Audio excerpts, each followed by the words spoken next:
श्री भारती नमः। श्री जयतीर्थ गुरुभ्यो नमः। श्री व्यासराज तीर्थ गुरुभ्यो नमः। श्री वादिराज तीर्थ गुरुभ्यो नमः।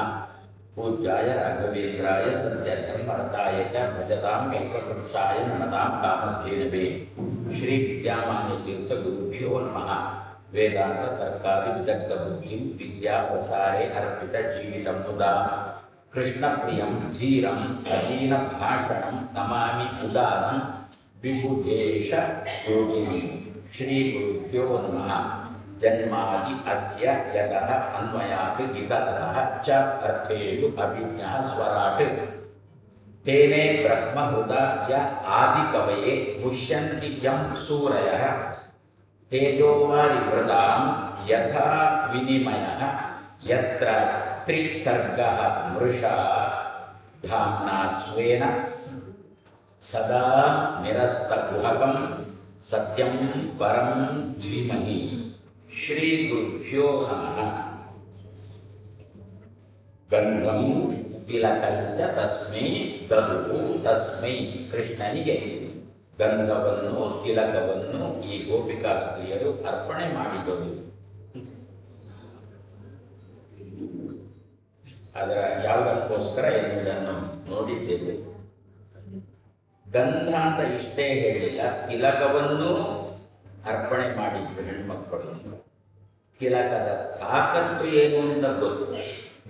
ನಾವು ಮೊನ್ನೆ ನೋಡಿದ್ವಿ. ಸಿಂಧೂರದ ತಾಕತ್ತೇನು ಅಂತ ನಾವೆಲ್ಲ ನೋಡಿದ್ವಿ. ಆ ತಿಲಕದ ಆಧ್ಯಾತ್ಮಿಕ ತಾಕತ್ತೇನು ಅಂತಂದ್ರೆ ಪತಿಯ ಪ್ರೀತಿಯನ್ನು ಸಂಪಾದನೆ ಮಾಡಿಕೊಡುತ್ತಂತೆ ಆ ತಿಲಕ. ಅದರ ಹೆಸರೇ ತಿಲಕ ಎನ್ನುವ ಶಬ್ದದ ಹೆಸರೇ ಅದೊಂದು ಧಾತುವಿನಿಂದ ಹುಟ್ಟಿತು. ಧಾತು ಅಂದರೆ ನಿಮ್ಮ ಆಂಗ್ಲ ಭಾಷೆ ರೂಟ್ ಅಂತ ಕರೀತೀರಿ ಕಾಣುತ್ತೆ. ಅದರಿಂದ ಹುಟ್ಟಿದ ಶಬ್ದ ತಿಲಕ ಅಂತ ಹೇಳ್ಬೋದು. ಏನು ತಿಲ? ತಿಲ ಅಂದ ಧಾತು, ಕ ಅಂತ ಸೇರಿದೆ. ಏನು? ಸ್ನೇಹನಂ ಅಂತ ಅರ್ಥ. ಸ್ನೇಹ ಅಂತಂದ್ರೆ ಪ್ರೀತಿಯನ್ನು ಸಂಪಾದಿಸಿಕೊಡತಕ್ಕದ್ದು. ಅವನ ಪ್ರೀತಿ ಇವಳಿಗೆ ಸಿಗಬೇಕು ಅಂತಾದ್ರೆ ಇವಳು ತಿಲಕ ಧಾರಣೆ ಮಾಡಬೇಕು. ಇವಳ ಪ್ರೀತಿ ಅವನಿಗೆ ಸಿಗುವುದಕ್ಕೋಸ್ಕರ ಅವನು ತಿಲಕ ಧಾರಣೆ ಮಾಡಬೇಕು. ತಿಲಕ ಧಾರಣೆ ಇಬ್ಬರಿಗೂ ಬಿಹಿತ, ಹೆಣ್ಮಕ್ಕಳಿಗೆ ಮಾತ್ರ ಬಿಹಿತ ಅಂತಲ್ಲ. ಆ ದೃಷ್ಟಿಯಿಂದ ಕೃಷ್ಣನ ಪ್ರೀತಿ ಕೃಷ್ಣ ಅಂತೂ ತಿಲಕ ಧಾರಣೆ ಮಾಡ್ತಾನೆ ಅಂತೇಳಿ ಆ ಕೃಷ್ಣನ ಬಗ್ಗೆ ಯಕ್ಷಗಾನದವರು ಕೂಡ ಒಂದು ಶ್ಲೋಕ ಹೇಳ್ತಾರೆ ಸಂಸ್ಕೃತರು. ಅದರಲ್ಲಿ ಮೌಕ್ತಿಕ ತಿಲಕಂ ಕೇಳಿಕೊಂಡು ಕೃಷ್ಣನ ವರ್ಣನೆ ಮಾಡ್ತಾರೆ. ಮುತ್ತಿನ ತಿಲಕವನ್ನು ಬಿಟ್ಟು ಮುತ್ತಿನ ತಿಲಕ ಅವನ ಲಕ್ಷ್ಮಿಗೂ ಕೂಡ ಅದೇ. ಏನರ್ಥ? ಪತಿಯಿಂದ ಒಂದು ಮುತ್ತಿನಂತಹ ಮಾತು, ಪತ್ನಿಯಿಂದ ಇನ್ನೊಂದು ಮುತ್ತಿನಂತಹ ಮಾತನ್ನು ಕೊಡುವ ತಾಕತ್ತು ಆ ತಿಲಕಕ್ಕೆ ಉಂಟು ಅಂತ. ಆ ದೃಷ್ಟಿಯಿಂದ ಕೃಷ್ಣನ ಪ್ರೀತಿ ನಮಗೆ ಸಿಗಬೇಕು ಎನ್ನುವ ದೃಷ್ಟಿಯಿಂದ ಈ ಹೆಣ್ಮಕ್ಕಳು ಕೃಷ್ಣನಿಗೆ ತಿಲಕವನ್ನು ಅರ್ಪಣೆ ಮಾಡಿದರು, ಗಂಧವನ್ನು ಅರ್ಪಿಸಿದರು. ಗಂಧದ ಅರ್ಪಣೆ ನಿನ್ನೆ ದಿವಸ ನೋಡಿದ್ದೆವು. ಅದರಲ್ಲಿ ಇನ್ನೂ ಒಂಚೂರು ವಿವರಣೆ ಕೊಡುವುದಾದರೆ, ದೇವರಿಗೆ ಗಂಧವನ್ನು ಅರ್ಪಣೆ ಮಾಡುವುದರಿಂದ ನಮ್ಮ ದ್ವಾರಗಳೆಲ್ಲ ಗಂಧಮಯ ಆಗುತ್ತೆ, ಪರಿಮಳಿತ ಆಗುತ್ತೆ ಅಂತ. ಯಾವ ರೀತಿ ಪರಿಮಳಿತ ಆಗುತ್ತೆ ನಮ್ಮ ದ್ವಾರಗಳು ಅಂತಂದ್ಬಿಟ್ರೆ, ಒಂದು ಉದಾಹರಣೆ, ಮಗ ತಪ್ಪು ಮಾಡ್ತಾ ಇದ್ದಾನೆ. ಈಗಿನ ಕಾಲದಲ್ಲಿ ಮಕ್ಕಳನ್ನು ನಿಮ್ಮ ಭಾಷೆ ಅಂತಂದ್ರೆ ಟ್ಯಾಕಲ್ ಮಾಡೋದು ತುಂಬ ಕಷ್ಟ. ಒಂಚೂರು ಮಾತು ಜಾಸ್ತಿ ಆಯಿತು ತಂದು ಬಿಟ್ಟರೆ ಮಕ್ಕಳು ನೇಣಿಗೆ ಅಲ್ಲಿ ತನಕ ಹೋಗ್ಬಿಡ್ತಾರೆ, ಹಿಂದೆ ಮುಂದೆ ವಿಚಾರ ಮಾಡೋಣ. ಹಾಗಾದ್ರೆ ಅಮ್ಮನ ಬಾಯಿಂದ ಅಪ್ಪನ ಬಾಯಿಂದ ಮಾತು ಬರುತ್ತೆ. ಸಂಚಾರಿ ದೂರವಾಣಿಯನ್ನು ಕಮ್ಮಿ ಮಾಡು, ಓದು ಎನ್ನುವ ಮಾತು ಅಪ್ಪಮ್ಮನ ಬಾಯಿಂದ ಬರುತ್ತೆ. ಮಗುವಿಗೆ ಅದನ್ನು ಕೇಳಿಸಿಕೊಳ್ಳಿಕ್ಕಾಗುತ್ತೆ. ಇಂತಹ ಸಂದರ್ಭದಲ್ಲಿ ಮಗುವಿಗೆ ಹೇಳುವುದಕ್ಕಿಂತ ಮೊದಲು ಆ ಒಂದು ಸದ್ಯದಲ್ಲಿ ಆ ಸಂದರ್ಭದಲ್ಲಿ ಇಂತಾಗುತ್ತೆ. ಇಲ್ಲಂದ್ರೆ ಪ್ರತಿ ದಿವಸವೂ ಕೂಡ ನಾವು ದೇವರಿಗೆ ಮಾನಸಿಕವಾಗಿ ಆದರೂ ಕೂಡ ದೇವರೇ ನಿನಗೆ ಗಂಧವನ್ನು ಅರ್ಪಣೆ ಮಾಡ್ತಾ ಇದ್ದೇನೆ ಅಂತ. ಏನು? ಮಗುವನ್ನು ಕುರಿತು ಮಗು ಆ ದಾರಿಯಲ್ಲಿ ಹೋಗ್ತಾ ಇರುವಾಗ, ಸಂಚಾರಿ ದೂರವಾಣಿಯ ಚಟದಲ್ಲೇ ಮಗು ಬಿದ್ದಿರುವಾಗ, ಅಥವಾ ಕೆಟ್ಟ ದೋಸ್ತಿಗಳ ಚಟದಲ್ಲಿ ಮಗು ಬಿದ್ದಿರುವಾಗ ಅದನ್ನು ಬಿಡಿಸ್ಬೇಕಲ್ಲ. ಬಿಡಿಸ್ಬೇಕು ಅಂತ ಒಮ್ಮೆ ಒಂಚೂರು ಖಾರವಾದ ಮಾತು ನಮ್ಮ ಬಾಯಿಗೆ ನಮಗೆ ಗೊತ್ತಿಲ್ಲದಂತೇನೆ ಬರುತ್ತೆ. ಯಾಕೆಂತಂದರೆ ಸಿಟ್ಟಿರುತ್ತೆ ನಮ್ಮಲ್ಲಿ. ಆ ಸಿಟ್ಟಿನ ಬರದಲ್ಲಿ ತುಟಿಯಿಂದ ತುಟಿ ಮೀರಿದ ಮಾತು ಬರುವುದಿಲ್ಲ ಅಲ್ವೋ. ದೇವರಿಗೆ ನಿನಗೆ ಗಂಧವನ್ನು ಸಮರ್ಪಣೆ ಮಾಡಿದ್ದೇನಪ್ಪ ನಾನು ಅಂತ ಚಿಂತನೆ ಮಾಡಿಕೊಂಡು ಮಗುವಿಗೆ ಮಾತು ಹೇಳಿಬಿಟ್ರೆ ನಮ್ಮ ಬಾಯಿಯಿಂದ ಬರತಕ್ಕಂಥ ಮಾತು ಮಗುವಿನ ಕಿವಿಗೆ ಹೋಗುವಾಗ ಹೇಗಿರುತ್ತೆ ಗೊತ್ತಾ? ಪರಿಮಳ ಭರಿತಾಗಿ ಅಮ್ಮ ಎನ್ನ ಹಿತಕ್ಕೆ ಹೇಳ್ತಾ ಇದ್ದಾಳೆ ಅನ್ನತಕ್ಕಂಥ ಪ್ರಜ್ಞೆ ಮಕ್ಕಳಿಗೆ ಬೇಕು. ಇಲ್ಲದ್ರೆ ಅಮ್ಮನ ಮೇಲೆ ಸಿಟ್ಟು ಬರುತ್ತೆ. ಹಾಗಾಗಿ ಇದೆ ಗಂಧದ್ವಾರ. ನಮ್ಮ ಬಾಯಿಂದ ಎಡ್ಡೆಗೊಂಚೂರು ಕಹಿಯಾದ ಮಾತು, ಆದರೆ ಮಗು ಮಾತ್ರ ಅದನ್ನು ಸ್ವೀಕಾರ ಮಾಡುವಾಗ ಎನ್ನ ಹಿತಕ್ಕೆ ಅಮ್ಮ ಹೇಳ್ತಾ ಇದ್ದಾಳೆ. ಸದಾ ಏನಾಯಿತು? ಮಗುವಿನ ದೃಷ್ಟಿಯಲ್ಲಿ ಅಮ್ಮನ ಬಾಯಿಂದ ಬಂದ ಮಾತು ಪರಿಮಳಿತವಾಯಿತು. ಪರಿಮಳಯುಕ್ತವಾಗಿ ಮಗುವಿಗಾಗಿ ಅಮ್ಮನ ಬಾಯಿಂದ ಮಾತು ಬಂತು. ಮಗುವಿನ ಕಿವಿಗೆ ಆ ಮಾತು ಹೋಗುವಾಗ ಅಮ್ಮನಿಗೆ ನನ್ನ ಮೇಲೆ ತುಂಬ ಪ್ರೀತಿ ಇದ್ದದ್ದಕ್ಕೆ ಅಮ್ಮ ನನಗೆ ಹೀಗೆ ಬುದ್ಧಿ ಹೇಳ್ತಾ ಇದ್ದಾಳೆ ಅಂತ ಹೇಳಿಕೊಂಡು ಆ ಮಾತನ್ನು ಪರಿಮಳಿತವನ್ನಾಗಿ ಕಿವಿಯಿಂದ ತಾನು ಸ್ವೀಕಾರ ಮಾಡ್ತಾ. ಆವಾಗ ಕಿವಿಯು ಪರಿಮಳಿತಾ ಇದ್ದ, ಅಮ್ಮನ ಬಾಯಿಯು ಪರಿಮಳಿತಾ ಇದ್ದ. ಈ ರೀತಿಯಲ್ಲಿ ಇಂತಹ ಒಂದು ತಾಕತ್ತು ದೇವರಿಗೆ ಸಮರ್ಪಣೆ ಮಾಡತಕ್ಕಂಥ ಗಂಧಕ್ಕೆ ಉಂಟು ಅಂತ ಹೇಳ್ತಾರೆ. ಆದ್ದರಿಂದ ಪ್ರತಿ ದಿವಸ ಗಂಧಂ ಸಮರ್ಪಯಾಮಿ ಗಂಧ. ಅದಕ್ಕೆಲ್ಲ ತುಂಬ ಹೇಳ್ತಾರೆ ಶಾಸ್ತ್ರಕಾರರು. ಗಂಧದ ಸಮರ್ಪಣೆಗೆ ನೀರು ಗಂಧ ಸಮರ್ಪಣೆ ಮಾಡ್ತೇವೆ ನಾವು, ಆದರೆ ಅಷ್ಟು ಪ್ರಶಸ್ತ ಅಲ್ಲ ಅಂತಾರೆ. ಮತ್ತೆ ಸ್ವಲ್ಪ ದಪ್ಪ ಇರಬೇಕು ಅಂತಾರೆ ಆ ಗಂಧ. ಅದ್ಯಾಕೆ ಪ್ರಶಸ್ತ ಅಲ್ಲ ಅಂತ ನೀವು ಕೇಳ್ಬೋದು. ಪ್ರಾಯಶಃ ಹೀಗೋ ಏನು, ನಾವು ಔದಾಸೀನ್ಯದಿಂದ ಆ ಗಂಧ ಗಟ್ಟಿಯಾಗೋದಂತ ತೇದಲ್ಲ. ಸ್ವಲ್ಪ ನೀರು ಇರುವಾಗಲೇ ನಾವು ಗಂಧದ ಚಕ್ಕೆಯನ್ನು ಬದಿಗಿಟ್ಟೇವೆ, ಗಂಧವನ್ನು ದೇವಿಗೆ ನೈವೇದ್ಯ ಮಾಡಿದ್ದೇವೆ. ದೇವರಂತ ಗಟ್ಟಿಯಾದ ಗಂಧ ನನಗೆ ಅರ್ಪಣೆ ಮಾಡುವುದಿಲ್ಲ. ಇನ್ನೂ ಅದನ್ನು ಹೇಳಿಕೊಂಡು ಹೋಗ್ತಾರೆ ಶಾಸ್ತ್ರಕಾರರು. ಅದು ಗಂಧವನ್ನು ಹಾಗೇ ಇಡಬಾರದು. ದೇವರಿಗೆ ಒಂದು ದಳ ತುಳಸಿ ಹಿಡ್ಕೊಂಡು ಆ ಗಂಧವನ್ನು ಇಡಬೇಕು. ಒಂದು ದಳ ತುಳಸಿ ಹಿಡ್ಕೊಂಡು ಪುಷ್ಪವನ್ನು ದೇವರಿಗೆ ಏರಿಸಬೇಕು. ಪ್ರತಿಯೊಂದರ ಜೊತೆಗೆ ಅದನ್ನೇ ದಾಸೋದು. ತುಳಸಿ ಇಲ್ಲದ ಪೂಜೆ ಒಲ್ಲನು ಹರಿಕೊಳ್ಳನು ಅಂತಂದ್ರೆ ಗಂಧ ಇಡಬೇಕಾದ್ರೂ ಕೂಡ ತುಳಸಿ ಬೇಕು, ಪುಷ್ಪ ಏರಿಸಬೇಕಾದ್ರೂ ಕೂಡ ತುಳಸಿ ಬೇಕು, ನೈವೇದ್ಯಕ್ಕಂತೂ ತುಳಸಿ ಬೇಕೇ ಬೇಕು. ಆ ಗಂಧವನ್ನು ತೇರಿ ಮುತ್ತಿನ ಚಿಪ್ಪು ಸಿಗುತ್ತೆ. ಸಮುದ್ರದ ಬಳಿಯಲ್ಲಿ ದೊಡ್ಡ ದೊಡ್ಡ ಮುತ್ತಿನ ಚಿಪ್ಪು ಸಿಗುತ್ತೆ. ಅದಕ್ಕೆ ಮುತ್ತಿನ ಚಿಪ್ಪು ಯಾಕೆ ಹೆಸರು ಅಂತಂದ್ರೆ ಆ ಚಿಪ್ಪಲ್ಲಿ ಮುತ್ತು ಇರುತ್ತೆ. ಅದಕ್ಕೆ ತಾಗಿಕೊಂಡು ಅಂಟಿಸುವುದಲ್ಲ, ಅದರಲ್ಲಿ ಸಹಜವಾಗಿ ಅದರಲ್ಲಿ ಮುತ್ತು ಇರುತ್ತೆ. ಆ ಮುತ್ತಿನ ಚಿಪ್ಪಲ್ಲಿ ನಾವು ಗಂಧವನ್ನು ತೇರಿ ಮುತ್ತಿನ ಚಿಪ್ಪಲ್ಲಿ ಇಡಬೇಕು. ಮುತ್ತಿನ ಚಿಪ್ಪನ್ನು ಕೈಯಲ್ಲಿ ಹಿಡ್ಕೊಂಡು ಒಂದು ದಳ ತುಳಸಿ ಇಂದ ಆ ಮುತ್ತಿನ ಚಿಪ್ಪಲ್ಲಿದ್ದ ಗಂಧವನ್ನು ತೆಗೆದು ಶಾಲಿಗ್ರಾಮಕ್ಕೂ ದೇವರ ಪ್ರತಿಮೆಗೂ ಇಡಬೇಕು. ಯಾಕೆ ಅಂತ ಕೇಳಿದ್ರು. ಮತ್ತೇನಿಲ್ಲ, ನಾವು ತುಳಸಿ ಮುಟ್ಟುವಾಗಲೋ ದೇವರಿಗೆ ಅಭಿಷೇಕಕ್ಕಿಂತ ನೀರು ಮುಟ್ಟುವಾಗಲೋ ಪುಷ್ಪ ಮುಟ್ಟುವಾಗ ನಮ್ಮ ಉಗುರು ತಾಗುತ್ತೆ. ನಮಗೆ ಗೊತ್ತಿದ್ದೋ ಗೊತ್ತಿಲ್ಲದೆ ಉಗುರು ತಾಗುತ್ತೆ. ಉಗುರು ತಾಗುವ ದೋಷ ಪರಿಹಾರಕ್ಕೋಸ್ಕರ ಮುತ್ತಿನ ಚಿಪ್ಪಲ್ಲಿ ಗಂಧವನ್ನು ಇಟ್ಟು ದೇವರಿಗೆ ಅರ್ಪಣೆ ಮಾಡು, ಆವಾಗ ದೋಷ ಪರಿಹಾರ ಆಗುತ್ತೆ ಅಂತ ಶಾಸ್ತ್ರಕಾರಗಳ ಮಾತು. ಇದನ್ನೆಲ್ಲ ನಾವು ಯಾವ ರೀತಿ ಮಾಡುವುದು?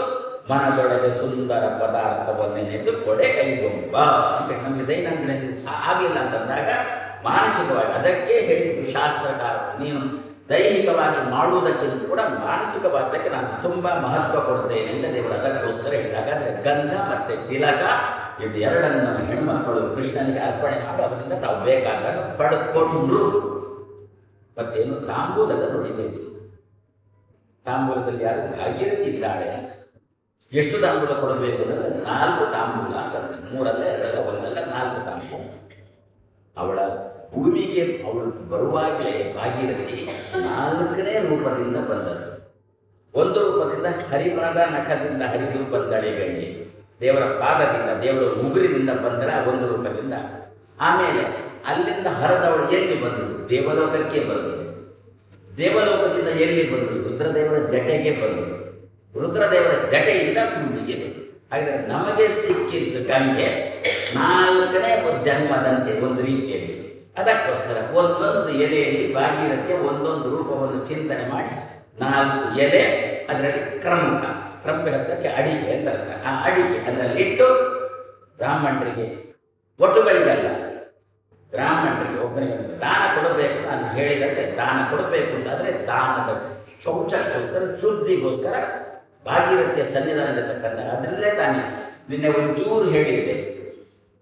ಅವನಾಂಗುಷ್ಟಾವ ತೊಳೆದ ಗಂಗಾದೇವಿ ಪಾವನಳೆಣಿಸಿ ಮೆರೆವಳು ಜೀವನ ಸೇರುವ ಪಾಪವ ಕಳೆವ ಜೀವನ ಸೇರುವ ಪಾಪವ ಕಳೆವಳು. ಈ ವಾಸುದೇವಗೆ ಎಣೆ ಉಂಟೆ, ಇವಳಿಗೆ ಎಣೆ ಉಂಟೆ. ಜೀವನ ಸೇರುವ ಪಾಪ ಕಳೆಯುವವರು ಇವಳು. ಆದರೆ ವಾದಿರಾಜ ಅಂದರೆ ಈ ವಾಸುದೇವಗೆ ಎಣೆ ಉಂಟೆ ಅಂತ ಏನಲ್ಲ ಇವಳನ್ನು ಎದುರಿಗೆ ಕೂಡಿಸಿದ್ದು. ಇದು ಜೀವನ ಸೇರುವ ಪಾಪವ ಕಳಿಕೆಮ್ಮ ನೀನು ತನ್ನುವುದು ಈ ವಾಸುದೇವಗೆ ಎಣೆ ಉಂಟೆ. ನಮಗೆ ನಿಮಗೆ ಎದುರಿಗೆ ಏನಾಯಿತು ಅಂದರೆ ನನ್ನ ಎದುರಿಗೆ ಕೂಡಿಸಿ ನನ್ನ ಗುರುಗಳನ್ನು ಹೊಗಳಿದ್ರೆ ಯೋಗ್ಯರು ತಾನೇ ಒಪ್ಪಿಕೊಳ್ತಾರೆ. ಒಬ್ಬರಿದ್ರು ಹಾಗೆ ಅವರ ಹೆಸರಲ್ಲಿ ಮತ್ತೊಬ್ಬರನ್ನು ಹೊಗಳ್ತಾರೆ. ಅವರನ್ನು ಮಾತ್ರ ಹೊಗಳು. ಅವರ ಶಿಷ್ಯ ಏನಾದರೂ ಭಾರೀ ಕೆಲಸ ಮಾಡಿ ಎಲ್ಲ ಒಂದು ಕಡೆಗೆ ಹೋದಾಗ ಸುರಿಗೆಲ್ಲ ಬೈದಾಗ ನಾನೆಲ್ಲ ಕಳಿಸಿದ್ದು ಅಂತ. ಹೋದ ಮೇಲೆ ಅಲ್ಲಿ ಕೆಲವರೆಲ್ಲ ಹೊಗಳಿಕೆ ನಾನೇ ಕಳಿಸಿದ್ದು. ಎಂಥ ಪ್ರಸಂಗನೇ ಭಾಗ್ಯಕ್ಕೆ ತಾನೇನು ಜಗ್ಗಲಿಲ್ಲ. ನನ್ನನ್ನು ಬಿಟ್ಟು ಅವನನ್ನು ಹೊಗಳಿದ್ದಾಳೆ ಅಂತ ಹೇಳ್ಕೊಟ್ಟು ಅವಳೇನು ಜಗ್ಗಲಿಲ್ಲ. ಹಾಗಾದ್ರೆ ಜೀವನ ಸೇರುವ ಪಾಪವ ಕಳೆವಳು ಅಂತಹ ಭಾಗೀರಥಿ ತಾಂಬೂಲದಲ್ಲಿ ತಿಳಿಸಿ. ಅಂತಹ ತಾಂಬೂಲವನ್ನು ಬ್ರಾಹ್ಮಣರಿಗೆ ಕೊಟ್ಟು ವಸ್ತುವನ್ನು ದಾನ ಮಾಡಿದೆ ಅಂತಂದ್ರೆ ಅವನಲ್ಲಿದ್ದಂತಹ ಪಾಪ ಹೋಯಿತು, ನಮಗೆಲ್ಲ ಆಗಿದೆ. ಯಾಕೆ ಮಧ್ಯದಲ್ಲಿದ್ದಂತಹ ಅವಳು ಅದನ್ನು ಹೀರಿಕೊಂಡು ಬಿಡುತ್ತಾಳೆ ಅಂದರೆ ಆ ರೀತಿಯಲ್ಲಿ ಒಂದೊಂದು ತಾಂಬೂಲದಲ್ಲಿ ಒಂದೊಂದು ವೀಳ್ಯದೆಲೆಯಲ್ಲಿ ಒಂದೊಂದು ರೂಪದ ಭಾಗೀರಥಿಯನ್ನು ಚಿಂತನೆ ಮಾಡಿ ದಾನ ಕೊಡಬೇಕು ಅಂತ ಇಷ್ಟ. ಆದರೆ ನಂತರದಲ್ಲಿ ಹಾಲನ್ನು ನೈವೇದ್ಯ ಮಾಡಿದ್ದು. ಹಾಲಿಗೆ ಹೆಸರು ಪಯ ಅಂತೇಳಿ, ಪಯೋಗದ ಹಾಲಿನ ಪಯಸ್ಸು. ಯಾಕೆ ಪಯ ಅಂತ ಯಾಕೆ ಹೆಸರು ಕೊಟ್ಟು ಶಾಸ್ತ್ರಗಾರರು? ಎಲ್ಲರಿಂದಲೂ ಕುಡಿಯಲ್ಪಡುತ್ತೆ. ಆದ್ದರಿಂದ ಪೀಯತೆ ಇದು ಪಯ. ಪೀಯತೆ ಎಲ್ಲರೂ ಯಾವುದನ್ನು ಕುಡಿಯಲೇಬೇಕೋ, ಪೂರ್ಣವಾದ ಆರೋಗ್ಯವಂತರಾಗಿ ಬೆಳೆಯಬೇಕು ಅಂತಾದರೆ ಯಾರು ಯಾವುದನ್ನು ಕುಡಿಯಲೇಬೇಕೋ ಅದಕ್ಕೆ ಪಯ. ನಾಯಿಗಳನ್ನು ತಗೊಳ್ಳಿ, ನಾಯಿ ಮರಿ ತಗೊಳ್ಳಿ, ಬೆಕ್ಕಿನ ಮರಿ ತಗೊಳ್ಳಿ, ಹಂದಿ ಮರಿ ತಗೊಳ್ಳಿ, ಕರುವನ್ನು ತಗೊಳ್ಳಿ, ಆನೆ ಮರಿಯನ್ನು ತಗೊಳ್ಳಿ. ನಮಗೆ ಮನುಷ್ಯರನ್ನು ಹೇಳೋದಿಲ್ಲ, ಮನುಷ್ಯರು ಕುಡಿಯುವುದಿಲ್ಲ. ಅಮ್ಮ ಕೊಡೋದು. ಮತ್ತೇನು ಮಾಡ್ತಾಳೆ ಅಮ್ಮ? ಮಗುವಿನ ಬಾಯಿಗೆ ಹಾಲು ಕುದಿಸಿದ ಬಾಟ್ಲಿ, ಮಗು ದೊಡ್ಡದಾದ್ಮೇಲೆ ಬಾಟ್ಲಿ ಬಿಡೋದು. ಈಗ ಸಂತೋಷ, ಈಗ ಬಾಟ್ಲಿ ಬಿಡದಿದ್ರೆ ತುಂಬಾ ಸಂತೋಷ. ನೀವೇನು ಭಯಪಡಬೇಡಿ, ನನ್ನ ಮಗ ಬಾಟ್ಲಿ ಹಿಡಿಯಲಿಕ್ಕೆ ಶುರು ಮಾಡಿದ್ದಾನೆ, ಇವತ್ತು ಹೆದ್ದಾರ ಏನಾಗುತ್ತೆ? ಸರ್ಕಾರ ಮನೆ ತಂದು ಬಿಡುವುದು. ಬಾಟ್ಲಿ ಹಿಡ್ಕೊಂಡವರನ್ನು ನಮ್ಮ ಸರ್ಕಾರ ಅಲ್ಲ, ನಿಮ್ಮ ಸರ್ಕಾರ. ನಾನು ಓಟ್ ಕೊಟ್ಟಿಲ್ಲ. ಯಾಕೆ ಕೊಟ್ಟಿಲ್ಲ? ಇಲ್ಲಿ ಓಟ್ ನಡೀತಂದ್ರೆ ನಾನು ಹರಿದ್ವಾರಕ್ಕೆ ಕೊಡೋದು. ಮೋದಿಗೆ ಕೊಡಬೇಕಾದ್ರೆ ಬಂದಿದ್ದೆ ಹರಿದ್ವಾರ. ಹೌದಾ? ನನ್ನ ಓದಿದ್ದೀರಾ ಪತ್ರಿಕೆಯಲ್ಲಿ? ನಿಮ್ಮ ಏನೋ ಗೊತ್ತಿಲ್ಲ ಮಂತ್ರಿಗಳೇ ಹೇಳಿದ್ರು. ಒಬ್ಬ ಮಂತ್ರಿಗೆ ಗೊತ್ತಿಲ್ಲ ಅಂತ ಹೇಳಿ ಅವರೇ ಪತ್ರಿಕಾ ಹೇಳಿಕೆ ಕೊಟ್ಟದ್ದು. ಏನಂತ? ಏನು ಭಯಪಡಬೇಡಿ, ಯಾರು ಕುಡಿದು ರಸ್ತೆಯಲ್ಲಿ ತೂರಾಡ್ತಾರೋ ಅವರ ಮನೆಯ ತನಕ ತಂದು ಬಿಡ್ತೇವೆ. ಬೇಷ್ ಬಾಟ್ಲಿ, ಧನ್ಯವಾದ ಬಾಟ್ಲಿ ಎಂದಲ್ವೋ ಕೊಡ್ತೇವ. ನಾವು ನಮ್ಮ ಮಕ್ಕಳಿಗೆ ಎದೆ ಹಾಲು ಕೊಡ್ತೇವ. ಪ್ರಾಣಿಗಳು ಅವಶ್ಯವಾಗಿ ಕೊಟ್ಟೇ ಕೊಡ್ತಾವಲ್ಲ. ಹಾಗಾದರೆ ಪ್ರತಿಯೊಂದು ಪ್ರಾಣಿಗೂ ಕೂಡ, ಮನುಷ್ಯನನ್ನು ಸೇರಿಸಿಕೊಂಡು ಪ್ರತಿಯೊಂದು ಪ್ರಾಣಿಯೂ ಕೂಡ ದೈಹಿಕವಾಗಿ ಕೊನೆಯ ತನಕ ಆರೋಗ್ಯವಂತಾಗಿರಬೇಕಾದ್ರೆ ಯಾವುದನ್ನು ಕುಡಿಬೇಕೋ, ಯಾವುದನ್ನು ಪಾನ ಮಾಡಬೇಕು, ಅದಕ್ಕೆ ಪಯ ಅಂತ. ಆ ನಿಟ್ಟಿನಲ್ಲಿ ಇವರು ಪಯಸ್ಸನ್ನು, ಹಾಲನ್ನು ಅವಳಿಗೆ ಅರ್ಪಣೆ ಮಾಡಿದ್ರು. ಹಾಲಲ್ಲಿ ಯಾರಿರ್ತಾಳೆ? ಹಾಲಲ್ಲಿ ಸರಸ್ವತಿಯ ಸನ್ನಿಧಾನ ಅಂತ, ಲಕ್ಷ್ಮಿಯ ಸನ್ನಿಧಾನ ಅಂತೇ ಉಂಟು ಹಾಲಲ್ಲಿ. ಅವರು ಮುಖ್ಯವಾದರು. ಆದರೆ ಅವಾಂತರ ಅಭಿಮಾನಿಗಳು ನಾವು ಹೇಳೋದು ಕೆಳಗಿನ ಅಭಿಮಾನ. ಎಲ್ಲದಕ್ಕೂ ಲಕ್ಷ್ಮಿಯ ಒಡೆತನ ಎಲ್ಲದಕ್ಕೂ. ಆದರೆ ಕೆಳಗೆ ಬರುವಾಗ ಕಣ್ಣಿಗೆ ಹಾಕೊಂಡು ಸೂರ್ಯನದ್ದು ಮಾತ್ರ ಒಡೆತ. ಕಿವಿಗಾಗುವಾಗ ಚಂದ್ರನನ್ನು ಮಾತ್ರ ಹೊಡೆತಾನೆ, ಕೈಗಾಗುವಾಗ ಇಂದ್ರನನ್ನು ಮಾತ್ರ ಹೊಡೆತಾನೆ, ಕಾಲಿಗಾಗುವಾಗ ಜಯಂತನ ಮಾತ್ರ ಹೊಡೆತಾನೆ. ಆದರೆ ಲಕ್ಷ್ಮಿ ಎಲ್ಲದಕ್ಕೂ ಒಡೆಯದು. ಅದೇ ರೀತಿಯಲ್ಲಿ ಲಕ್ಷ್ಮಿ ಎಲ್ಲದಕ್ಕೂ ಒಡೆಯಲಾದರೂ ಕೂಡ ಅವಾಂತರ ಒಡೆತ. ಇಡೀ ಮನೆಗೆ ಯಜಮಾನ ಅಪ್ಪನೇ, ಆದರೆ ಒಂದೊಂದು ಕೋಣೆಗೆ ಆ ಮಕ್ಕಳಿಗೆ, ಆ ಕೋಣೆಗೆ ಈ ಮಗು ಹೋಗ್ಲಿಕ್ಕೆ ಈ ಮಗು ಬಿಡೋಲ್ಲ, ಅಲ್ಲಿ ಇದು ಬರ್ತಂತೆ ಇದು ಬಿಡೋಲ್ಲ, ಕೊನೆಗೆ ಅಪ್ಪನನ್ನೇ ಬಿಡಲಿಕ್ಕೆ ಬಿಡೋಲ್ಲ ಅಂತ ಅಪ್ಪ ಇಡೀ ಮನೆಗೆ ಒಡೆತಾನಲ್ಲ. ಅದೇ ರೀತಿಯಲ್ಲಿ ಲಕ್ಷ್ಮಿ, ಅದೇ ರೀತಿಯಲ್ಲಿ ಇದನ್ನು ಏನು ಅಂತ ಕರೀತಾರೆ, ಅವಾಂತರ ಅಭಿಮಾನಿ ಅಂತ ಕರೀತಾರೆ. ಅದು ಯಾರು? ಸರಸ್ವತಿ. ಏನು ಕೊಟ್ಟರು ಹೆಣ್ಮಕ್ಕಳು ಹಾಲನ್ನು ಕೊಡಿ. ಹಾಗಾದರೆ ಒಂದು ರೀತಿಯಲ್ಲಿ ಅಮ್ಮ ತನ್ನ ಎದೆ ಹಾಲನ್ನು ಮಕ್ಕಳಿಗೆ ಕುಡಿಸುವುದು ಅಂತಂದ್ರೆ ತನ್ನಲ್ಲಿದ್ದಂತಹ ಸರಸ್ವತಿಯನ್ನು ಮಕ್ಕಳಿಗೆ ತುಂಬಿಸುವುದು ಅಂತ. ತನ್ನ ಏನು ಒಳ್ಳೆಯ ಮಾತಿರುತ್ತೆ, ಅಮ್ಮ ಅಂತಂದ್ರೆ ಒಳ್ಳೆಯ ಮಾತು ಇದ್ದೇ ಇರುತ್ತೆ ತಾನೆ ಮಕ್ಕಳ ಬಗ್ಗೆ. ಆ ಒಳ್ಳೆಯ ಮಾತನ್ನು ತನ್ನ ಮಗುವಿಗೆ ತುಂಬಿಸುವುದು ಅಂತ ನಾವು ಯಾರ್ಯಾರಿಗೋ ಹೇಳ್ತೇವೆ. ಏನಂತ? ಹಾರ್ದಿಕವಾಗಿ ಕೊಡ್ತಾ ಇದ್ದೇನೆ ಅಂತ. ಹಾರ್ದಿಕನಿಲ್ಲ, ಗೀರ್ದಿಕನೂ ಇಲ್ಲ. ನಿಜವಾಗಿ ಹಾರ್ದಿಕವಾಗಿ ಕೊಡುವುದು ಅಂತಾದ್ರೆ ಅಮ್ಮ ಮಾತ್ರ. ಏನರ್ಥ? ಹಾರ್ದಿಕ ಶಬ್ದಕ್ಕೆ ಹೃದಯ ಪೂರ್ವಕ ಕೊಡುವುದು ಅಂತ.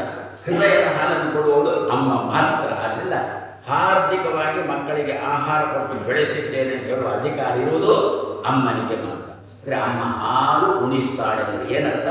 ತನ್ನಲ್ಲಿದ್ದಂಥ ಒಳ್ಳೆಯ ಮಾತನ್ನು, ಸರಸ್ವತಿಯನ್ನು ತುಂಬಿಸ್ತಾಳೆ. ನಮಗೆ ದೇವರ ವಿಷಯ ಮರೆತು ಹೋದಾಗ, ಒಂದು ಸಂದರ್ಭದಲ್ಲಿ ದೇವರ ವಿಷಯ ಮರೆತು ಹೋದಾಗ ಸರಸರನೆ ನೆನಪಿಸಿಕೊಳ್ಳುವವಳಿಗೆ ಸರಸ್ವತಿ ಅಂತ ಹೆಸರು. ನಮ್ಮ ಮಕ್ಕಳು ಪರೀಕ್ಷೆಗೆ ಹೋದಾಗ ಓದ್ತಿರ್ತಾರೆ. ಎಷ್ಟು ಓದ್ತಿರ್ತಾವೆ ಅಂತ ಬಿಟ್ಟರೆ ದಾರಿಯಲ್ಲಿ ಹೋಗುವವರು ಓದಿಕೊಂಡೇ ಪ್ರಸಂಗ. ಆದರೆ ಪ್ರಶ್ನೆ ಪತ್ರಿಕೆ ಕೈಗೆ ಬಂದ ಕೂಡಲೇ ನಡುಕ ಶುರುವಾಗುತ್ತೆ ನಮ್ಮ ಮಕ್ಕಳಿಗೆ. ಇಂತಹ ಸಂದರ್ಭದಲ್ಲಿ ಅಮ್ಮ ಮಾಡಬೇಕಾದ್ದು ಅಂತ ಮನೆಯಲ್ಲಿ ಕೂತ್ಕೊಂಡು ಸರಸ್ವತಿಯ ಚಿಂತನೆ. ಆವಾಗ ಮಕ್ಕಳಿಗೆ ಸರಸರನೆ ನೆನಪಿಗೆ ಗೊತ್ತಾಗುತ್ತೆ. ಅವಳಿಗೆ ಸರಸ್ವತಿ ಅಂತ ಹೆಸರು. ಇಂತಹ ಸರಸ್ವತಿಯಿಂದ ಅಭಿಮನ್ಯಮಾನವಾದ ಕಾಲನ್ನು ಭಗವಂತನು ರೂಪಿಸಿದ್ದು ಹೆಣ್ಮಕ್ಕಳು. ಯಾಕೆ? ವಾದಿರಾಜ ಶ್ರೀಪಾದರ ಶಬ್ದವನ್ನೇ ನಾನು ಪ್ರಯೋಗ ಮಾಡ್ತೇನೆ. ಹೆಣ್ಣು ಮಕ್ಕಳು ಹಾಲನ್ನು ಪಯಸ್ಸನ್ನು ಒಪ್ಪಿಸಿದ್ರು. ಯಾಕೆ ಒಪ್ಪಿಸಿದ್ರು ಅಂತ ಬಿಟ್ಟರೆ ವಾದಿರಾಜರ ಶಬ್ದ, ಆ ವಾದಿರಾಜರ ಉತ್ತರ, ಅವರ ಶಬ್ದ ಏನು ಅಂತಂದ್ರೆ ತತ್ ಬಿಂಬ ಓಷ್ಟ ಸುಧಾ ಆಪ್ತಯೇ. ತತ್ ಬಿಂಬೋಷ್ಟ ಸುಧಾಪ್ತಯೇ.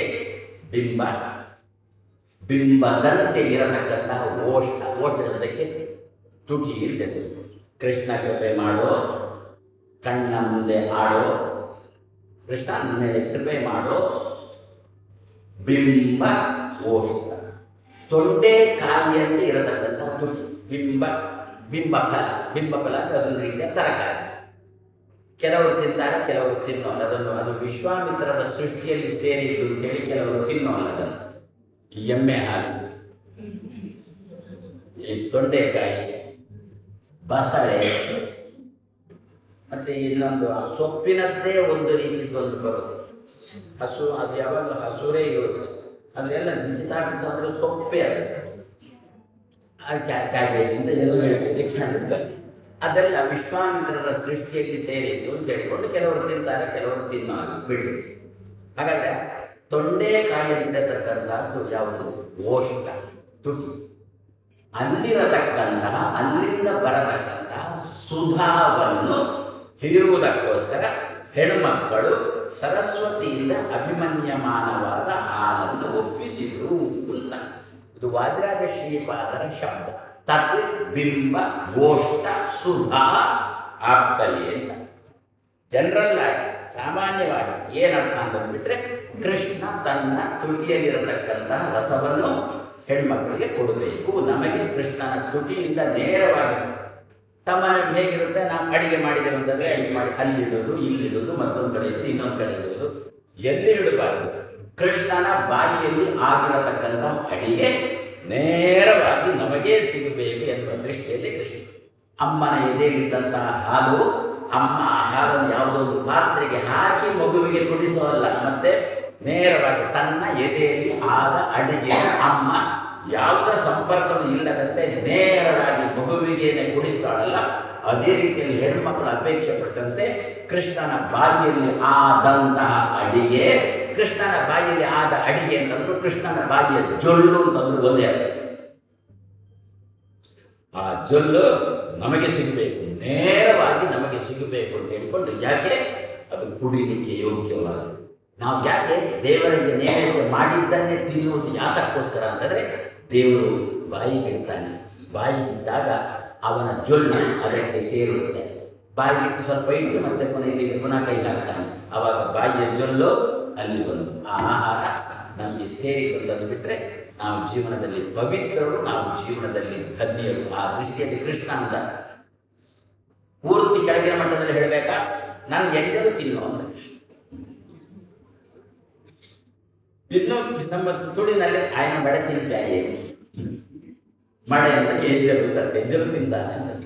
ಎಲ್ಲಿಯ ತನಕ ಶಾಸ್ತ್ರ ಹೇಳಿದ್ದು ಅಂತಂದ್ರೆ, ಲೋಕದಲ್ಲಿ ಯಾರ್ಯಾರು ಕವಿಗಳು ಅಂತ ಇದ್ದಾರೆ ಅವರೆಲ್ಲ ವ್ಯಾಸ ಉಚ್ಚಿಷ್ಟಂ ಜಗತ್ ಸರ್ವ ಅಂತಂದ್ರು. ವೇದವ್ಯಾಸರಿಗೆ ಎಂಜಲದ್ದು ಇಡೀ ಜಗತ್ತು, ಯಾವುದೇ ಕವಿ ಇರಲಿ ಎಂಥವನೇ ಆಗಲಿ, ಏನು ಹೇಳಿದ್ರು ಕೂಡ ವ್ಯಾಸರು ಎಲ್ಲೋ ಒಂದು ಕಡೆ ಹೇಳಿರ್ತಾರೆ, ಅದನ್ನೇ ಹೇಳೋರು ಋತುಗಳು. ವ್ಯಾಸ ಉಚ್ಚಿಷ್ಟಂ ಜಗತ್ ಸರ್ವಂ.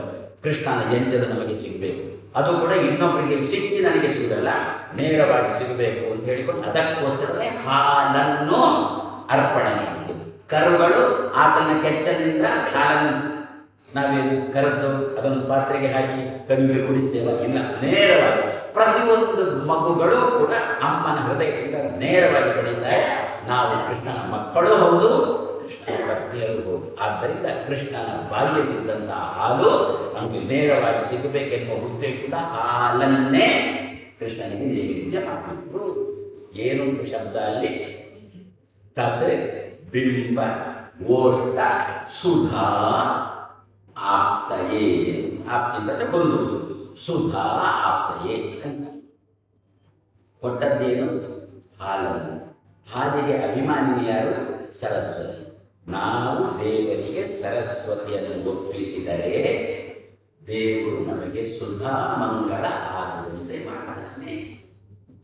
ಸುಧಾ ಅಂತ ಯಾವುದಕ್ಕೆ ಹೆಸರು? ನಮ್ಮ ಎಲ್ಲರ ತಲೆಗೆ ಥಟ್ಟನೆ ಹೋಗುತ್ತೆ. ಸುಧಾ ಅಂತಂದನ್ನು ನನ್ನೊಂದು ಪಟ್ಟಿ ಉಂಟು. ಸುಧಾ, ಕರ್ಮವೀರ, ಕಸ್ತೂರಿ, ತುಷಾರ, 7 ಕರ್ಮ.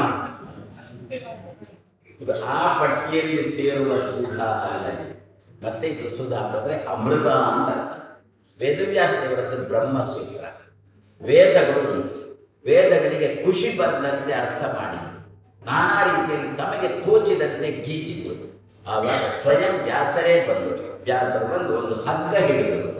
ಸೂತ್ರ, ಸೂತ್ರಕ್ಕೆ ಹಗ್ಗ ಅಂತ ಹೆಸರುಂಟಲ್ಲ, ಮಂಗಳ ಸೂತ್ರ, ಮಂಗಳಮಯವಾದ ಹಗ್ಗ. ಒಂದು ಹಗ್ಗ ಹಿಡಿದು ಈ ದಾರಿಯಲ್ಲೇ ವೇದಕ್ಕೆ ಅರ್ಥ ಮಾಡಿಕೊಂಡು ಹೋಗು ಅಂತ ಹೇಳಿಕೊಂಡು ಸೂತ್ರ ಹಿಡಿದು. ಸೂತ್ರ ನಮಗೆ ಅರ್ಥ ಆಗಿಲ್ಲ. ಆವಾಗ ಆಚಾರ್ಯ ಮಧ್ವರು ಬಂದು ಅಪ್ಪನ ಮಾತನ್ನು ನಮಗೆ ಅರ್ಥೈಸಿಕೊಳ್ಳಲಿಕ್ಕೆ ಮಗ ಬಂದು, ಮಗ ಯಾರು? ಆಚಾರ್ಯ ಮಧ್ವರು ಬಂದು ಭಾಷಣ ಮಾಡಿದ್ರು. ಆ ಸೂತ್ರದ ಬಗ್ಗೆ ಭಾಷಣ ಮಾಡಿದ್ರು. ಮಾಡಿದ ಭಾಷಣಕ್ಕೆ ಭಾಷ್ಯ ಅಂತ ಹೆಸರು. ಅದು ಅರ್ಥ ಆಗಿಲ್ಲ. ಅದು ಅರ್ಥ ಆಗದಿದ್ದಾಗ ಆಚಾರ್ಯ ಮಧ್ವರ ಮಗ ಬಂದ, ಯಾವುದು? ಟೀಕಾರಾಯ ಬಂದು. ಟೀಕಾರಾಯ ಬಂದು ಏನು ಮಾಡಿದ್ರು? ಆ ಆಚಾರ್ಯರ ಭಾಷಣಕ್ಕೆ ನೋಟ್ಸ್ ಬರೆದ ನೋಟ್ಸಿಗೆ ಹೆಸರು ಸುಧಾ ಅಂತ. ಅದು ಅರ್ಥ ಆಗಿದೆ. ಅದು ನಮಗೆ ಜೀರ್ಣಕ್ಕೆ ಬರಲಿಲ್ಲ. ಆವಾಗ ರಾಘವೇಂದ್ರ ಸ್ವಾಮಿಗಳು ಬಂದು ನೋಡಿ ಈ ಸುಧಾದ ಈ ಅಮೃತದ ಪರಿಮಳ ಹೇಗೆ ಉಂಟು ನೋಡು ಅಂತ ಹೇಳ್ಕೊಂಡು ನಾವು ಪರಿಮಳ ಗ್ರಂಥವನ್ನು ಬರೆದು ಸಮಾಜಕ್ಕೆ ಹಾಗೆ ಸಮಾಜಕ್ಕೆ ಪರಿಮಳವನ್ನು ಕೊಟ್ಟದ್ದರಿಂದ ಈ ದಿವಸ ರಾಜರು ಜಗತ್ತಿನಲ್ಲೇ ಸ್ವಯಂ ತಾನು ಪರಿಮಳ ಬರ್ತಾ ಇದ್ದಾರೆ. ಯಾರು ಎಲ್ಲಿಗೆ ಹೋಗದಿದ್ರೊಟ್ಟಿಲ್ಲ ರಾಯರ. ಅದು ಯಾವ ನಾಮದವನೇ ಆಗಲಿ ಅವನಿಗೆ ರಾಯರೇ. ಯದ್ಯಪಿ ರಾಯರು ಆಚಾರ್ಯರ ಮೊದಲಿನವರು ನಂತರದವರು ಅಂತ ಒಮ್ಮೆ ಕೇಳ್ತಾರೆ ಗುಡಿಯಲ್ಲಿ, ರಾಘಸ್ವಾಮಿಗಳಂದ್ರೆ ನಿಮ್ಮ ಮಧ್ವಾಚಾರ್ಯ ನಿಮ್ಮ ನಿಮ್ಮ ನಿಮ್ಮ ಮಧ್ವಾಚಾರ್ಯಕ್ಕಿಂತ ಮೊದಲಿನವರು ನಂತರದವರು ಕೇಳ್ತಾನೆ. ರಾಯರಿ ಗಡ್ಡ ಹೇಳ್ತಾರೆ, ಅವನ ಯೋಗ್ಯತೆ ಚೆನ್ನಾಗಿದ್ದು ರಾಯರು ಅವನಿಗೂ ಇದು ರಾಯರ ಪರಿಮಳ ಎಲ್ಲಿ ತನಕ ಬಂದು ಜಗತ್ತಿಗೆ ರಾಯರ ಪರಿಮಳ ಬೀರಿತು. ಹೇಗೆ ಮೋದಿಯಲ್ಲಿ ಆ ರೀತಿಯಲ್ಲಿ ಜಗತ್ತಿಗೆ. ಹಾಗಾದರೆ ಏನಿದು ನೋಡಿ, ವ್ಯಾಸರು ಮಾತಾಡಿದಂತೆ ಅದಕ್ಕೆ ತಪ್ಪಿಲ್ಲದೆ ಮಗ ಮಧ್ವರು ಮಾತಾಡಿದರು, ಅದಕ್ಕೆ ತಪ್ಪಿಲ್ಲದೆ ಅವರ ಮಗ ಜಯತೀರ್ಥರು ಮಾತಾಡಿದರು, ಅದಕ್ಕೆ ತಪ್ಪಿಲ್ಲದೆ ಅವರ ಮಗ ರಾಘವೇಂದ್ರ ಸ್ವಾಮಿಗಳು ಮಾತಾಡಿದರು. ಅಜ್ಜ ಹುಳ್ಳಿ ಮಗ ಅಜ್ಜ ಏನಂತಂದ್ರು ಅಪ್ಪ ಮಗ ಮಗ ಮಗ ಎಲ್ಲರದ್ದು ರಾಗ ಒಂದೇ ನೋಡ್ಲಿಕ್ಕೆ ಸಿಗುತ್ತ ನಮ್ಮ ಮನೆಯಲ್ಲಿ.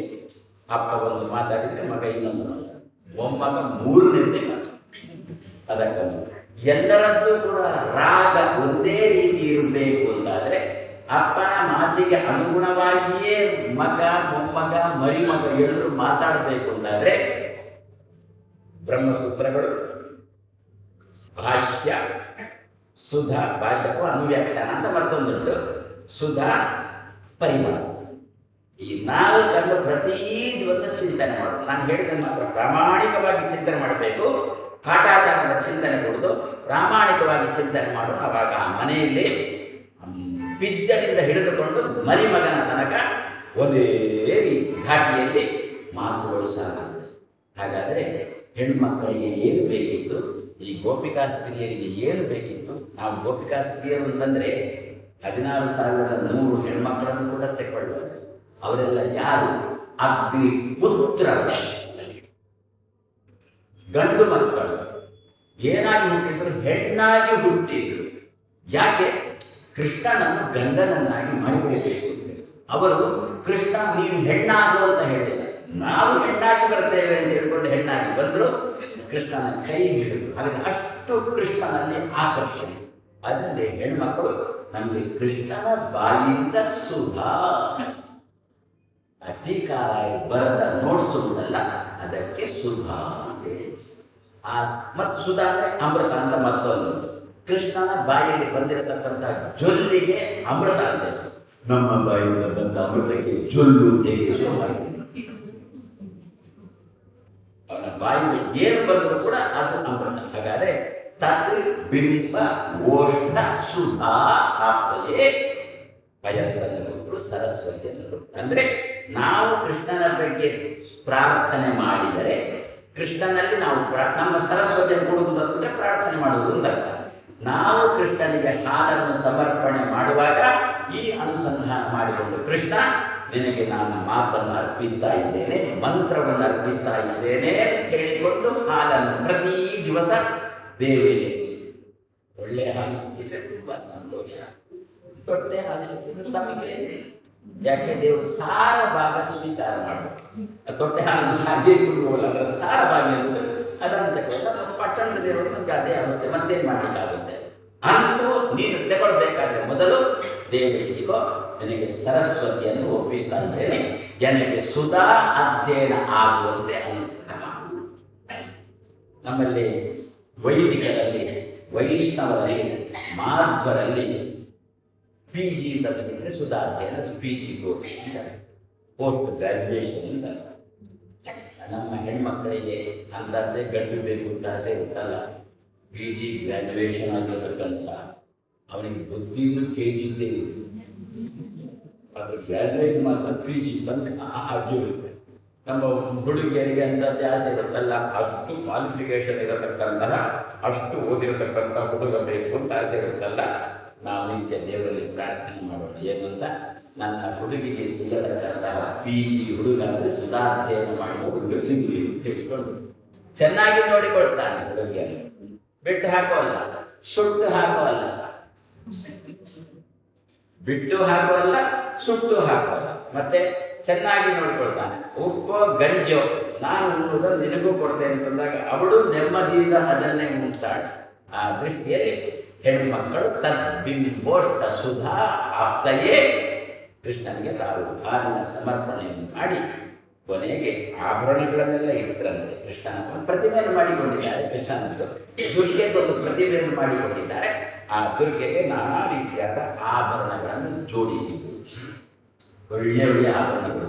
ಎಲ್ಲಿ ಯಾವ ಆಭರಣ ಇಡಬೇಕಲ್ಲ ಅದೇ ಆಭರಣ. ಕಿವಿದನ್ನು ತಲೆಗೆ, ತಲೆದನ್ನು ಕಾಲಿಗೆ, ಹೀಗೆಲ್ಲ ಕುಶುಬನಲ್ಲಿ ಸಿಕ್ಕಿಸುವ ಕೆಲಸ ಅಲ್ಲ. ಮತ್ತೆ ಕಿವಿಗೇನೆ, ತಲೆಗೇನೆ, ಕಾಲಿಗೇನೆ, ಕೈಗೇನೆ, ಬೆರಳಿಗೇನೆ ಅಂತ ಈ ರೀತಿಯಲ್ಲಿ ಆಭರಣಗಳನ್ನು ಜೋಡಿಸಿದ್ರು. ಎಲ್ಲೆಲ್ಲಿ ಯಾವ್ಯಾವ ಆಭರಣಗಳು. ಯಾಕೆ? ನಾವು ಕೃಷ್ಣನ ಜೊತೆ ಸರಸ ಆಟ ಆಡುವಾಗ, ಕೃಷ್ಣನ ಜೊತೆ ಆಡುವಾಗ ಎಲ್ಲ ಪುಟ್ಟ ಪುಟ್ಟ ಮಕ್ಕಳು, ಹೆಣ್ಮಕ್ಕಳು ತಾನೆ. ಕೃಷ್ಣನ ಜೊತೆ ನಾವು ಆಡುವಾಗ ಆಭರಣಗಳೆಲ್ಲ ಚೆಲ್ಲಾಪಿಲ್ಲಿಯಾಗಿ, ಆ ಚೆಲ್ಲಾಪಿಲ್ಲಿಯ ನಮ್ಮ ಮೈ ಮೇಲೆ ಚೆಲ್ಲಾಪಿಲ್ಲಿಯಾಗಿ ಬಿದ್ದ ಚೆಲ್ಲಾಪಿಲ್ಲಿಯಾಗಿರತಕ್ಕಂಥ ಆಭರಣಗಳನ್ನು ಕೃಷ್ಣ ಸರಿ ಮಾಡಿ ಇಡಬೇಕೆನ್ನುವ ದೃಷ್ಟಿಯಿಂದ ದುರ್ಗೆಯ ಮೈಯಲ್ಲಿ ಆಭರಣಗಳನ್ನು ಚೆನ್ನಾಗಿ ಜೋಡಿಸಿದ್ದರು. ಯಾವುದನ್ನು? ಸುವರ್ಣವನ್ನು. ಯಾವುದನ್ನು ಚೆನ್ನಾಗಿ ಜೋಡಿಸಿದ್ದದ್ದು? ಸುವರ್ಣಗಳನ್ನು ಚೆನ್ನಾಗಿ ಜೋಡಿಸಿದ್ದದ್ದು. ಯಾವುದನ್ನು? ಸುವರ್ಣಗಳನ್ನು ಚೆನ್ನಾಗಿ ಜೋಡಿಸಿ. ಎಲ್ಲೆಲ್ಲಿ ಯಾವ ಸುವರ್ಣ, ವರ್ಣ ಶಬ್ದಕ್ಕೆ ವರ್ಣಮಾಲೆ ಅಕ್ಷರಗಳು, ಸುವರ್ಣ ಅಂದ್ಬಿಟ್ರೆ ಒಳ್ಳೆಯ ಅಕ್ಷರಗಳು ಅಂತ. ಯಾವ ಯಾವ ಜಾಗದಲ್ಲಿ ಯಾವ ಯಾವ ಸುವರ್ಣ ಇರಬೇಕೆನ್ನುವುದನ್ನು ಆಲೋಚನೆ ಮಾಡಿ ಆ ಜಾಗದಲ್ಲೇ ಹೆಣ್ಮಕ್ಕಳು ದುರ್ಗೆಗೆ ಸುವರ್ಣಗಳನ್ನು ಜೋಡಿಸಿದರು. ಯಾಕೆ ಅಂತಂದ್ಬಿಟ್ರೆ ಯಾವ ಯಾವ ಒಂದು ಏನಂದ್ರೆ ನಮ್ಮ ಮೈ ಮೇಲೆ ಚೆಲ್ಲಾಗಿರುವ ಸುವರ್ಣಗಳನ್ನು ಕೃಷ್ಣ ಚೆನ್ನಾಗಿ ಜೋಡಿಸಿದ್ಲಿ ಅಂತ ಒಂದು. ಆಂತರ್ಯ ಅರ್ಥ ಏನಂದರೆ ಯಾವ ಯಾವ ಜಾಗದಲ್ಲಿ ಯಾವ ಯಾವ ಸುವರ್ಣಗಳು ನಮ್ಮ ಬಾಯಿಂದ ಬರಬೇಕು ಆ ಜಾಗದಲ್ಲೇ ಅಂತಹ ಸುವರ್ಣಗಳು ಬರುವಂತೆ ಆಗಬೇಕು. ಯಾವ ಯಾವ ಜಾಗದಲ್ಲಿ ಯಾವ ಯಾವ ಸುವರ್ಣಗಳನ್ನು ಇಡಬೇಕು ಅಲ್ವ? ನಾವು ಕೃಷ್ಣ ದುರ್ಗೆಯ ಮೇಲೆ ನೋಡಿದ್ದೇವಲ್ಲ, ಯಾವ ಯಾವ ಜಾಗದಲ್ಲಿ ಸುವರ್ಣಗಳನ್ನು ಇಟ್ಟು. ಯಾಕೆ? ಯಾವ ಯಾವ ಜಾಗದಲ್ಲಿ ನಮ್ಮ ಬಾಯಿಂದ ಸುವರ್ಣಗಳು ಬರಬೇಕು. ಗಂಡನಿಗೆ ಹೇಳತಕ್ಕಂಥ ಮಾತಿನ ಕ್ರಮನೇ ಬೇರೆ ಇರುತ್ತೆ, ಮಕ್ಕಳಿಗೆ ಹೇಳತಕ್ಕಂಥ ಕ್ರಮನೇ ಬೇರೆ ಇರುತ್ತೆ. ಅಧ್ಯಾಪಕ ತಪ್ಪು ಮಾಡಿದಾಗ ಅವರಿಗೆ ಹೇಳತಕ್ಕಂಥ ಕ್ರಮವೇ ಶಿಷ್ಯರು ಹೇಳತಕ್ಕಂಥ ಕ್ರಮನೇ ಬೇರೆ ಇರುತ್ತೆ. ಮಕ್ಕಳಿಗೆ ಅಪ್ಪ ಅಮ್ಮ ಹೇಳತಕ್ಕಂಥ ಕ್ರಮನೇ ಬೇರೆ ಇರುತ್ತೆ. ಒಂದೇ ಕ್ರಮ ಎಲ್ಲ ಪಡೆಯಲ್ಲ. ಗಂಡ ಕೋಣನಂತ ಇದ್ರೆ ಅವಾಗ ಇವರು ಜಾತಿ ಬಡುದಾಗಿ ಅವಾಗ ಅಲ್ಲಿ ನೀವು ಸಾವಧಾನದಿಂದ ಹೇಳಿಬಿಟ್ರೆ ಅದು ಕೋಣ ಜಾತಿ ಬರ್ತದೆ. ಅವಾಗ ಸ್ವಲ್ಪ ಅಲ್ಲಿ ಮಾತು ಜೋರಿರಬೇಕಾಗ. ಯಾರು ನಿಮ್ಮ ಭಾಷೆ ಸಾಫ್ಟ್ ಇರ್ತಾರೋ, ಯಾರು ಸಾಫ್ಟ್ ವ್ಯಾರ್ ಇರ್ತಾರೋ, ವ್ಯಾರ್ ಯಾರಿಗೆ ಹೇಳುವಾಗ ಮಾತ್ರ ನಿಮ್ಮದೇನು ಮಾಡ್ತಾನೆ, ನನ್ನ ಮಗ ಸಾಫ್ಟ್ ವ್ಯಾರ್. ಅಪ್ಪನಿಗೆ ಬಡಿತಾ ಇದ್ದವು ಇನ್ನೊಂದು ದಿವಸ ಹೊಡಿತಾನೆ ಅಪ್ಪನಿಗೆ ಅಮ್ಮನಿಗೆ. ಕೇಳಿದ್ರೆ ಏನಂದ ಆ ಹುಡುಗ, ಏನು ಮಾಡ್ತೆ ಅಂತ ಕೇಳಿದಕ್ಕೆ ಏನಂದ, ಸಾಫ್ಟ್ ವ್ಯಾರ್ ಅಂತ. ನನ್ನ ಬಡಿಗೆ ಹಾಕೊಂಡು ಬಂದು ಅವನನ್ನು ಕರ್ಕೊಂಡು ಏನು ಮಾಡ್ತೀಯ ಅಂತ ಸಾಫ್ಟ್ ವ್ಯಾರ್ ನಾನು ಕೇಳಿದೆ. ವ್ಯಾರ್ ನಿನ್ನಲ್ಲಂತೂ ಸಾಫ್ಟ್ ಇದ್ದಿದ್ದರೆ ಅಪ್ಪ ಮನೆಗೆ ಹೊಡಿತಿರ್ಲಿಲ್ಲ. ಏನು ನಿನ್ನ ತಂಗಿನ ನಾವೆಲ್ಲ ಯಾರು ಹಾರು ಎರಡು, ಒಂದು ಸಾಫ್ಟ್ವೇರ್ ಇನ್ನೊಂದು ಹಾರ್ಡ್ವೇರ್ ಅಂತ ಹೇಳಿ ಅಲ್ವೋ. ಯಾರು ಹಾರ್ಡ್ವೇರೋ ಅವರಿಗೆ ನಿಮ್ಮ ಸಾಫ್ಟ್ವೇರ್ ಮಾತು ಪ್ರಯೋಜನ ಇಲ್ಲ. ಸಾಫ್ಟ್ವೇರ್ಗೆ ಹಾರ್ಡ್ವೇರ್ ಜಾಸ್ತಿ ಆಗುತ್ತೆ. ಹಾಗಾದರೆ ಯಾವ ಯಾವ ಜಾಗದಲ್ಲಿ ಸುವರ್ಣಗಳು ಬರಬೇಕು ಆ ಜಾಗದಲ್ಲಿ ಅಂತಹ ಸುವರ್ಣಗಳು ಬರುವುದಕ್ಕೋಸ್ಕರ ದುರ್ಗೆಗೆ ಅವಳ ಆ ಜಾಗದಲ್ಲಿ ಸುವರ್ಣಗಳನ್ನು ಓಡಿಸಿದ್ರು. ಹೆಣ್ಮಕ್ಕಳು ಕೃಷ್ಣನಿಗೆ ಬೈಲಿಕ್ಕೂ ಸಹ ಒಂದು ಸಂದರ್ಭ ತುಂಬ ಬೈತಾರೆ. ಇದೇ ರುಕ್ಮಿಣೇಶ್ ವಿದ್ಯೆಯಲ್ಲಿ ವಾದಿರಾಜೇಶ್ವರಿ ಬಾದರಂತಾರೆ ಹೆಣ್ಮಕ್ಕಳು ಸಖತ್ ಬೈತಾರೆ ಅಂತ ಕೃಷ್ಣನ್. ಯಾಕೆ? ಏನು ಹೆಣ್ಮಕ್ಕಳಿಗೆ ಕೃಷ್ಣನ ಬಿಟ್ಟರೆ ಸೇರಬೇಕು ಅಂತಂದಾಗ ಕೃಷ್ಣ ಅದೇ ಚೆನ್ನಾಗಿ ಬೈದುಕೊಂಡು ಹುಡುಕಲಿಕ್ಕೆ ಶುರು ಮಾಡಿದ್ದಾರೆ. ಅವರಿಗೆ ಕೃಷ್ಣನಿಗೆ ಬೈಗಳನ್ನು ತಿನ್ನಲಿಕ್ಕೆ ಸಾಧ್ಯ ಆಗದೆ ಕಾಣಿಸ್ಕೊಂಡು ಅಷ್ಟು ಬೈದಿದ್ದಾರೆ. ಮಾತ್ರ ಒಳಗಿನ ಪ್ರೀತಿ ಇಟ್ಟುಕೊಂಡು ಕೃಷ್ಣನಿಗೆ ಪ್ರೀತಿಪೂರ್ವಕವಾಗಿರತಕ್ಕಂಥ ಬೈಲಿಗೆ. ಹಾಗಾದರೆ ಆ ರೀತಿಯಲ್ಲಿ ಅದು ಸುವರ್ಣ ಮೇಲ್ನೋಟಕ್ಕೆ ನೋಡುವಾಗ ಸುವರ್ಣ ಆಗಿರಲಿಲ್ಲ. ಆದರೆ ಕೃಷ್ಣ ಮಾತ್ರ ಅದನ್ನು ಸುವರ್ಣವನ್ನಾಗಿ ತೆಗೆದುಕೊಳ್ಳಬೇಕು ಎನ್ನುವ ದೃಷ್ಟಿಯಿಂದ ಹೆಣ್ಮಕ್ಕಳು ದುರ್ಗೆಯನ್ನು ಈ ರೀತಿಯಲ್ಲಿ ಅಲಂಕರಿಸಿದರು. ಹಾಗಾದರೆ ಏನಿದ್ರಿಂದ ಅಂದ್ಬಿಟ್ರೆ ಒಂಚೂರು ಇನ್ನು ಪೀಡಿಸಬೇಡಿ ಗಂಡಂದರನ್ನು. ತನಗೆ ಶಕ್ತಿ ಇದ್ದಷ್ಟು ಗಂಡ. ಯಾಕೆ ಅಂತಂದರೆ ಹೆಣ್ಮಕ್ಕಳಿಗೆ ಮೈಯಲ್ಲಿ ಸುವರ್ಣವೇ ಭೂಷಣ, ಸುವರ್ಣಕ್ಕೂ ಭೂಷಣ, ಹೆಣ್ಮಕ್ಕಳಿಗೂ ಭೂಷಣ. ಸುವರ್ಣವನ್ನು ಧಾರಣೆ ಮಾಡಲಿಕ್ಕಿರುವವರೇ ಹೆಣ್ಮಕ್ಕಳೇ, ಅವರೇ ಧಾರಣೆ ಮಾಡಲೇಬೇಕು, ಸುವರ್ಣದ ಧಾರಣೆ ಮಾಡಲೇಬೇಕು. ಅದಕ್ಕೆ ಗಂಡಂದಿರು ಪ್ರೋತ್ಸಾಹ ಕೊಡಬೇಕು. ಅಂದರೆ ಗಂಡಂದಿರು ಅದಕ್ಕಲ್ಲ ಯಥಾಶಕ್ತಿ ಇಲ್ಲ, ಅದಕ್ಕಲ್ಲ ಯಥಾಶಕ್ತಿ ಇದೆ, ಶಕ್ತಿ ಮೀರಿ ಅಲ್ಲ. ಮಾಮೂಲು ಹೇಳ್ತಾರೆ ಒಬ್ಬನೇ ತನಿ ಅದು ಕೂಡ ಈಗಿನ ಕಾಲದಲ್ಲಂತೂ ಸಾಧ್ಯನೇ ಇದೆ. ಆದರೂ ತೆಗೆದುಕೊಳ್ಳೋದು ಕಮ್ಮಿ. ಆಕಾಶಕ್ಕಲ್ಲ ಬ್ರಹ್ಮಲೋಕಕ್ಕೆ ಬೆಲೆ ಜಿಗಿದ್ರು ಕೂಡ ನಾವು ಬಾಗಿಲು ಹಾಕಿದ್ರೆ ಯಾವುದಾದ್ರೂ ಚಿನ್ನದಗಳಿಗೆ ದಿವಸಕ್ಕೆ ಜಾಸ್ತಿ ಆಗ್ತಾ ಉಂಟು ಕಮ್ಮಿ ಆಯ್ತಾ. ಹಾಗಾದರೆ ಹೆಣ್ಣು ಮಕ್ಕಳಿಗೆ ನಾನು ಸುವರ್ಣವನ್ನು ತಂದು ಕೊಡೋಣ. ಹೆಣ್ಮಕ್ಕಳಿಗೆ ದೇಹದಲ್ಲಿ ಸುವರ್ಣವನ್ನು ಜೋಡಿಸೋಣ. ಫಲಿತಾಂಶ ಏನು ಅಂತಂದ್ರೆ, ಒಂದು ಸಂದರ್ಭದಲ್ಲಿ ನಾವು ಅವಳಿಗೆ ಬೈಯುವುದು ಅಥವಾ ಅವಳು ನಮಗೆ ಬೈಯುವುದು, ಇದು ಎರಡು ಕೂಡ ಪರಸ್ಪರವಾಗಿ ಅದು ಸುವರ್ಣಗಳಾಗಿ, ಆವಾಗ ಮನೆಯಲ್ಲಿ ಜಗಳದ ಪ್ರಸಂಗನೇ ಇಲ್ಲ, ಯಾವುದಕ್ಕೂ ಕೊರತೆನೇ ಇರುವುದಿಲ್ಲ. ಆ ದೃಷ್ಟಿಯಲ್ಲಿ ಹೆಣ್ಮಕ್ಕಳು ಕೃಷ್ಣನಿಗೆ ಸುವರ್ಣವನ್ನು ತಾವು ಅರ್ಪಣೆ ಮಾಡಿದ್ರು. ಈ ರೀತಿಯಲ್ಲಿ ಪೂಜೆ ಮಾಡಿದ ಮೇಲೆ ಕೃಷ್ಣ ಎಲ್ಲ ಪೂಜೆಯನ್ನು ಕೂಡ ದೂರದಲ್ಲಿ ನಿಂತುಕೊಂಡು ನೋಡ್ತಾ ಇದ್ದಾನೆ. ಪ್ರಾಯಶಃ ಪುಣ್ಯ ಜಾಸ್ತಿ ಆಯಿತು ಹೆಣ್ಮಕ್ಕಳು. ಅದರಿಂದ ಏನಾಯಿತು, ಕೊನೆಯ ಹಂತದಲ್ಲಿ ಚೂರು ಬುದ್ಧಿ ವಿಪರೀತ. ಏನು ಎಲ್ಲ ವ್ರತ ಮಾಡಿದ ಮೇಲೆ ಕೊನೆಗೆ ಅವಭೃತ ಅಂತ ಉಳಿಯುತ್ತಲ್ಲ. ಸಪ್ತೋತ್ಸವ ಆದ್ಮೇಲೆ ನಾವೆಲ್ಲ ಮತ್ತೋತ್ಸವದಲ್ಲಿ ಅವಭೃತ ಸ್ನಾನ ಮಾಡ್ತೇವೆ. ಯಜ್ಞ ಮಾಡಿದರೆ ಕೊನೆಗೆ ಅವಭೃತ ಸ್ನಾನ ಅಂತ ಒಂದು. ಅದೇ ರೀತಿಯಲ್ಲಿ ಹೆಣ್ಮಕ್ಕಳು ವ್ರತ ಮುಗಿಸಿ ಅವಭೃತಕ್ಕೆ ಹೋಗಬೇಕು. ಏನು ಅಸುರಾವೇಶ ಆಯಿತು ಗೊತ್ತಿಲ್ಲ. ಬಟ್ಟೆಗಳನ್ನೆಲ್ಲ ಅದಕ್ಕೆ ಪುಟ್ಟ ಪುಟ್ಟ ಹೆಣ್ಮಕ್ಕಳು ಬಟ್ಟೆಗಳನ್ನೆಲ್ಲ ಕಳಚಿ ಮೇಲಿಟ್ಟು ನೀರಿದೆ. ಶತಾಪರಾಧಗಳಲ್ಲಿ ಅದು ಒಂದು ಅಪರಾಧ ಅಂತ. ಏನು, ನಗ್ನವಾಗಿ ಸ್ನಾನ ಮಾಡುವುದು ಕೂಡ ಒಂದು ರೀತಿಯ ಅಪರಾಧ ಅಂತ ಶಾಸ್ತ್ರಕಾರ ಹೇಳಿದೆ. ಪಾಪ ಬಟ್ಟೆ ಬಿಚ್ಚಿಟ್ಟು ಸ್ನಾನ ಮಾಡಿ ಕೃಷ್ಣ ಬಟ್ಟೆ ಹಿಡಿದ ಬಟ್ಟೆ ಹಿಡ್ಕೊಂಡು ಕೃಷ್ಣ ಮರ ಏರಿ ಕೂತ ಅಲ್ವ. ನಮಗೆಲ್ಲ ಈ ಕತೆ ಗೊತ್ತಲ್ಲ. ನಾವೇನು ಚಿತ್ರ ಮಾಡ್ತೇವೆ, ಕೂಡಲೇ ಕೃಷ್ಣ ಕಾಮಕ ಇವರನ್ನು ಶಿಕ್ಷಿಸುವುದಕ್ಕೋಸ್ಕರ ಕೃಷ್ಣ ತುಂಬ ಸಲ ಹೇಳಿದ್ದಾರೆ, ನಗ್ನರಾಗಿ ಸ್ನಾನ ಮಾಡಬಾರ್ದು, ನಗ್ನರಾಗಿ ಸ್ನಾನ ಮಾಡಬಾರ್ದು. ಅಲ್ಲ, ಎಲ್ಲಿ ಹೇಳಿದ್ದಾನೆ? ಶಾಸ್ತ್ರದಲ್ಲಿ ಬರದೇ ಇಟ್ಟಿದ್ದಾನೆ ಕೃಷ್ಣ. ಅದು ಕೃಷ್ಣನದ್ದೇ ಮಾತು. ಶಾಸ್ತ್ರದ ಮಾತು ಅಂತಂದ್ರು ಕೃಷ್ಣನ ಮಾತು ಅಂತಂದ್ರು ಒಂದೇ ಅರ್ಥ. ಅದನ್ನು ಪ್ರತಿ ದಿವಸ ಓದ್ತೇವೂ ಕೂಡ ನಾವು. ಅದೇನರ್ಥ, ಕೃಷ್ಣ ಪ್ರತಿ ಸಲ ಹೇಳ್ತಾನೆ ಇದ್ದಾನೆ. ಹೇಳಿದ್ರು ಕೂಡ ಹೆಣ್ಣು ಮಕ್ಕಳು ಕೇಳದಿದ್ದಾಗ ಬಟ್ಟೆಯನ್ನು ತೆಗೆದ ಹಾಕ್ತಾರೆ. ಮಕ್ಕಳ ಕೇಳಿ ಓದು ಓದು ಓದು, ಸಂಚಾರಿ ದೂರವಾಣಿ ಹಿಡಿಬೇಡ ಹಿಡಿಬೇಡ, ಎಷ್ಟು ಹೇಳಿದ್ರು ಕೇಳದಿದ್ದಾಗ ಆ ಪುಸ್ತಕವನ್ನು ತೆಗೆದು ಪುಸ್ತಕ ಅಟ್ಟಕ್ಕೆ ಪುಸ್ತಕ ಹಾಕಿರುತ್ತೆ ಒಂದು. ಅದೇ ರೀತಿ ಬಟ್ಟೆಯನ್ನು ತೆಗೆದ ಕೃಷ್ಣ ಅಟ್ಟಕ್ಕೆ ಹಾಕಿ ಹೊರದು ಹೆಣ್ಮಕ್ಕಳನ್ನು ನೋಡುವ ದೃಷ್ಟಿಯಿಂದ. ಯಾಕೆ, ಯಾವುದನ್ನು ನೋಡಬಾರ್ದು. ನಾವು ಬಟ್ಟೆ ಮುಚ್ಚಿಕೊಂಡಿರ್ತೇವೆ, ಮುಚ್ಚುವ ಮೊದಲೇ ಕೃಷ್ಣನಿಗೆ ಗೊತ್ತಿದೆ. ದೇವರು ಸರ್ವಾಂತರ್ಯಾಗಿ, ದೇವರು ಸರ್ವತ್ರ ವ್ಯಾಪ್ತ. ಯಾರಿಂದ ಬೇಕು ನಾವು ಮುಚ್ಚಿಡಬಹುದು, ಆದರೆ ನಮ್ಮ ದೇವರಿಂದ ಯಾವುದನ್ನು ಕೂಡ ಮುಚ್ಚಿಡಲಿಕ್ಕೆ ಸಾಧ್ಯ ಇಲ್ಲ.